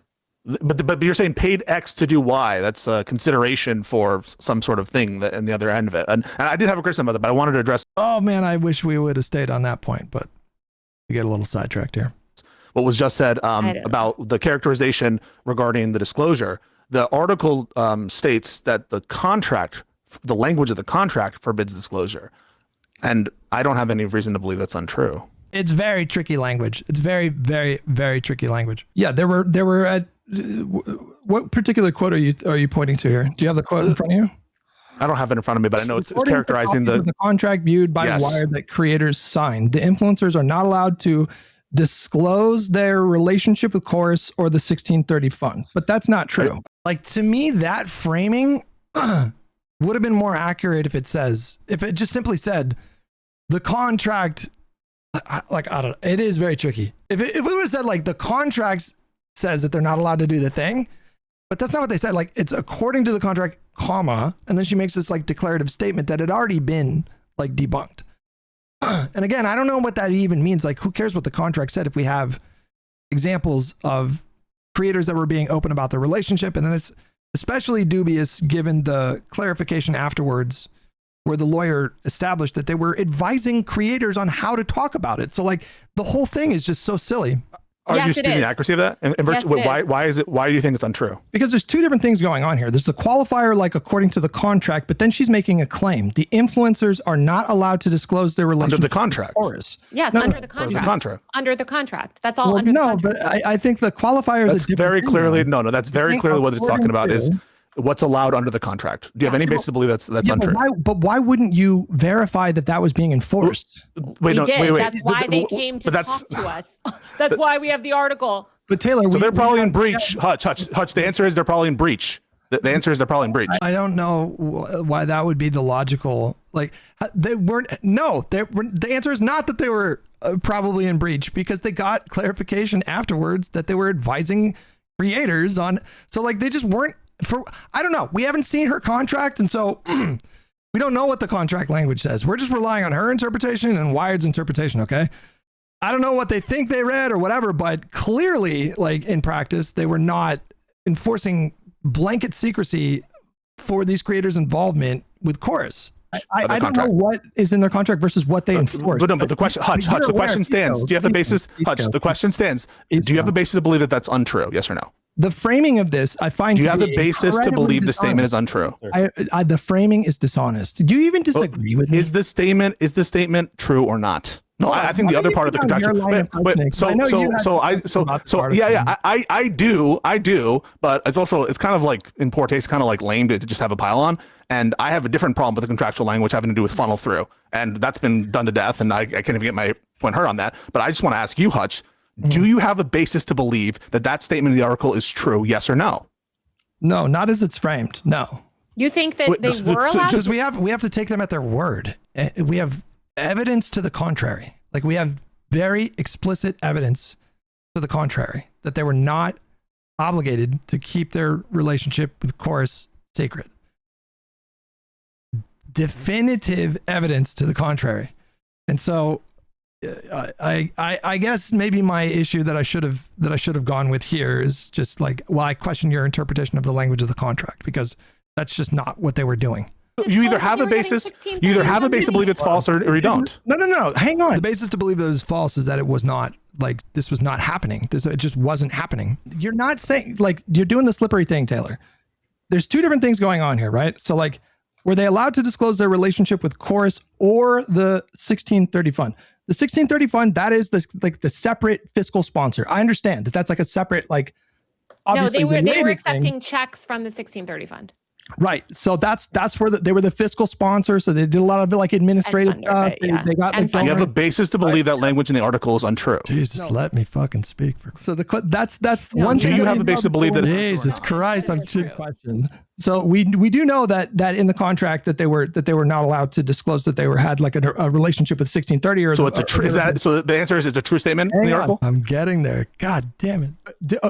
Peace Scout. This sentence right here. Tell me if you think this is true. The influencers are not allowed to disclose their relationship with Chorus. The paid yeah, exactly. Nope. See what she did there? Nope. I'm not talking about the paid. I'm not talking about the 1630. That's the paid one. That's the paid one. Okay. The Chorus, that's not the paid one. That's not the paid one. Not the paid relationship. No, yes, their relationship was the relationship was. Say that. You see, she's collapsing. Do you see what she's doing? She's collapsing both Chorus and the 1630 fund. To be no, and that's her way of trying to like. I think she's being very, very deceptive here. It literally says the relation. Did you or functionally that they're paid at all? Did you read? Can you read that sentence again? I can read it right now. According to copies of the contract viewed by Wired that creators signed, the influencers are not allowed to disclose their relationship with Chorus or the 1630 fund, or functionally that they're being paid at all. There's like three different. The object there is relationship. Exactly. When you say you're not allowed to disclose your relationship with Chorus, that means you can't say that you're any part of it at all, and that was not happening. Yeah. The first one is Chorus. Right. So like you're saying that they are not allowed to disclose the relationship with Chorus. But the relationship is the object with is the indirect object, or it's describing what's the thing that can't be disclosed. No, peaceful. Right? Says he's not saying they're not saying that you can't describe your relationship with Chorus. They're saying you can't disclose your relationship with Chorus. The relationship with Chorus or the 1630 fund. That's what it says. Yeah, those relationships. There? Is that a reasonable reading of it? But we know, and I'm curious if when you were doing your reporting, Taylor, like, were you aware that creators had been open that they were a part of Chorus before you wrote the article? You can see that we actually link to Ken Bensinger's New York Times article, I believe, or reference it in the piece. I literally talked about that multiple times. It's Chorus, the Chorus itself, like the sort of broader entity that Brian Tyler Cohen started, was the subject of a New York Times article that was very public. So obviously I know that Chorus was public because I've also written about Chorus before. So then I don't know how to make sense of the sentence. The influencers are not allowed to disclose their relationship with Chorus or their relationship with Chorus. Exactly. They couldn't disclose their relationship with Chorus or the 1630 fund or functionally that they were paid. But they already had disclosed. They did though.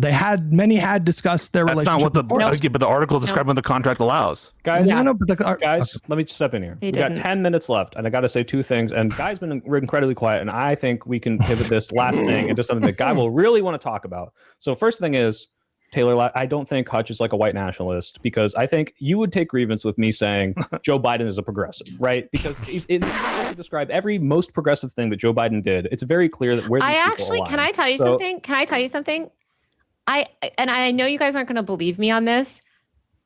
There are ways, like I talk to people in the Biden world that do argue that Biden was a very progressive president. Biden was a very progressive president in a lot of ways. I actually do think that could be fair to describe him in that way in certain context. Like if I was reading an article and it described him that way in the context of some of the policies that he pushed that were progressive, I would not take issue with that.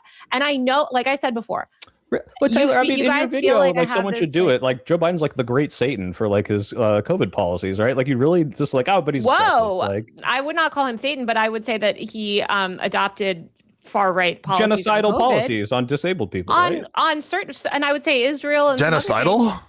Well, on Israel and some other things. Sure. Okay, wait, hold on. I was trying not to fight anymore because I know you've. No, sure. I don't fuck with Joe Biden at all. I think he's I did not like him as president. Do I think he's better than Trump? Yes. Well, but listen, no. But if I was writing an article, for instance, and we're not talking about my YouTube videos or Twitter if I want to pop off and say whatever I want about Joe Biden. But if I'm writing an article and I'm seeking to be factually accurate, and I call someone a liberal or a centrist or progressive, whatever, and that goes through all these other editors, by the way, often who add, sort of their own whatever. We're trying our best to get things accurate. I'm not going to put like genocidal Joe Biden or whatever in an article that is like a fact-checked investigative article. I wouldn't. I would be like Joe Biden, who has executed XYZ policies or whatever. And with me characterizing Olivia Juliana as a centrist who spoke at the DNC, Hutch, I know you think that that's supposed to be some like neg on her or something. I should have used the term liberal who spoke at the DNC, and maybe that would have triggered you less. But it's not. And I'm not saying that I haven't been critical of centrists. What I'm saying is like, I think that's a very silly point to like take with this article, because I think it's not only is it completely irrelevant to the broader. Jack Runner with $5. A lot of bad faith interpretations, snarking of Pisco going on in your chat. Didn't you complain to Pisco about this to you in his chat? I did. I to be honest with you, I haven't been looking at the chat super closely for like the last 5 minutes. I mean, we do have a friends of the pod policy here, so if people are being like too ad hom and bad faith in the chat, that should be moderated.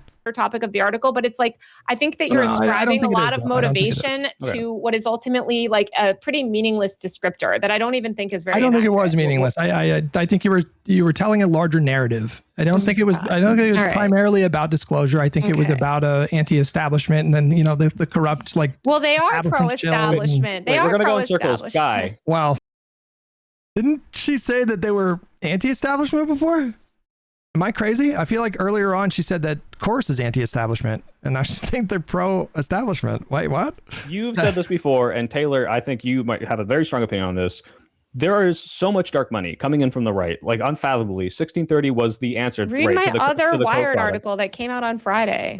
By the way, we'll plug this at the end. Your other Hutch is going to take issue with that. You're gonna be like the. We'll have you back on another argument. But we're not anti-AI. We just want to help the AI into. We're not pro-AI. We're just backed by Palantir and OpenAI. We're not pro-AI. Who's this guy? Listen, let me finish. Guy, you've said we need to use dark money to fight dark money. All bets are off at this point. Why not fight fire with fire? What's your take on that, essentially? And then Taylor, I want you to respond to like Guy's kind of like overall broad point of fight fire with fire. Well, we're just getting our ass kicked over on the left with the flooding of dark money. We found out Clavicular is funded by Peter Thiel. I mean, that's not true. Peter Thiel doesn't like Clavicular. I don't know where that came from. He's funded by an Israeli billionaire right now. Okay, let me ask you a question then, Taylor, because I've heard that you're a big fan of Hassan, and you said that you're critical of everybody, including left. So what is one criticism of Hassan that you have? Just to dispel this notion that you're in the Hassan camp, because I've heard this a lot, and I'm just it doesn't sound like it. So I want to give you a chance to say what you've been critical of Hassan for. I think one thing that Hassan could do better, and I'm sympathetic to, I am on the left, and I think. I mean, I just I think it's okay to be fair. I mean, I have some issues with the interjections from Pisco throughout this conversation. But I assume I'll reach out to him and text, and we can set up a time this week to talk about it on the stream. I'll just I'm very direct with him. We don't, we're not very subtle with each other. We're very direct with each other. So that's not a big deal for me, but I definitely don't want to see massive pylons in chat. Michael Hatch with the tier 2 membership. Hutch, you and Counterpoints, I'm right. 2 top YouTube political science kings. Cheers. I actually think Hassan gets a lot of bad faith attacks, so I'm mostly defending him. I think one thing he could do better is speak about issues on specific policies. I think he focuses a lot on foreign policy. I think he doesn't focus enough on tech policy, on other policy areas that I think he could do a lot of good in. And I think that he focuses a lot more on sort of these bigger issues that maybe get a lot more attention, and that's his job as a content creator. But I think he kind of ignores a lot of. That's going to get clipped. Hassan's going to not be your friend anymore after you said that really awful, mean thing to him. Well, everything I say, I will say to people's faces as well. And to your point, by the way, about the dark money stuff, just because Clavicular isn't currently, as far as we can tell, funded by dark money, that doesn't mean that I don't hear your point that Democrats should use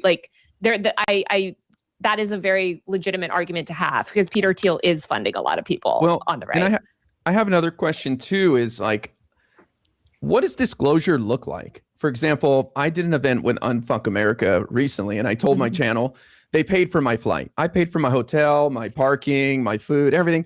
They paid for my flight. But like I feel like the goalpost keeps moving on disclosure. So what does disclosure look like that is satisfactory? Bad Company with $2. Did you see Destiny pre-watch the fuck out of her answer? No, I missed that one. In your eyes. Yeah. Which the Hassan answer? I mean, I would say, again, like I have strict, like I'm going to be a lot more sort of disclosure friendly because I'm a journalist. So I have to be more disclosure. If you're a political influencer, you know, I'm sympathetic to these political influencers that are like, well, it's my job to be like pro-Democrat, I'm a liberal. Some of them do identify as centrist or leftist or whatever, you know, whatever, progressives, whatever they want to identify as. Well, I'm going to be a lot more sort of disclosure friendly because I'm a journalist. So I have to be more disclosure. If you're a political influencer, you know, I'm sympathetic to these political influencers that are like, well, it's my job to be like pro-Democrat, I'm a liberal. Some of them do identify as centrist or leftist or whatever, you know, whatever, progressives, whatever they want to identify as.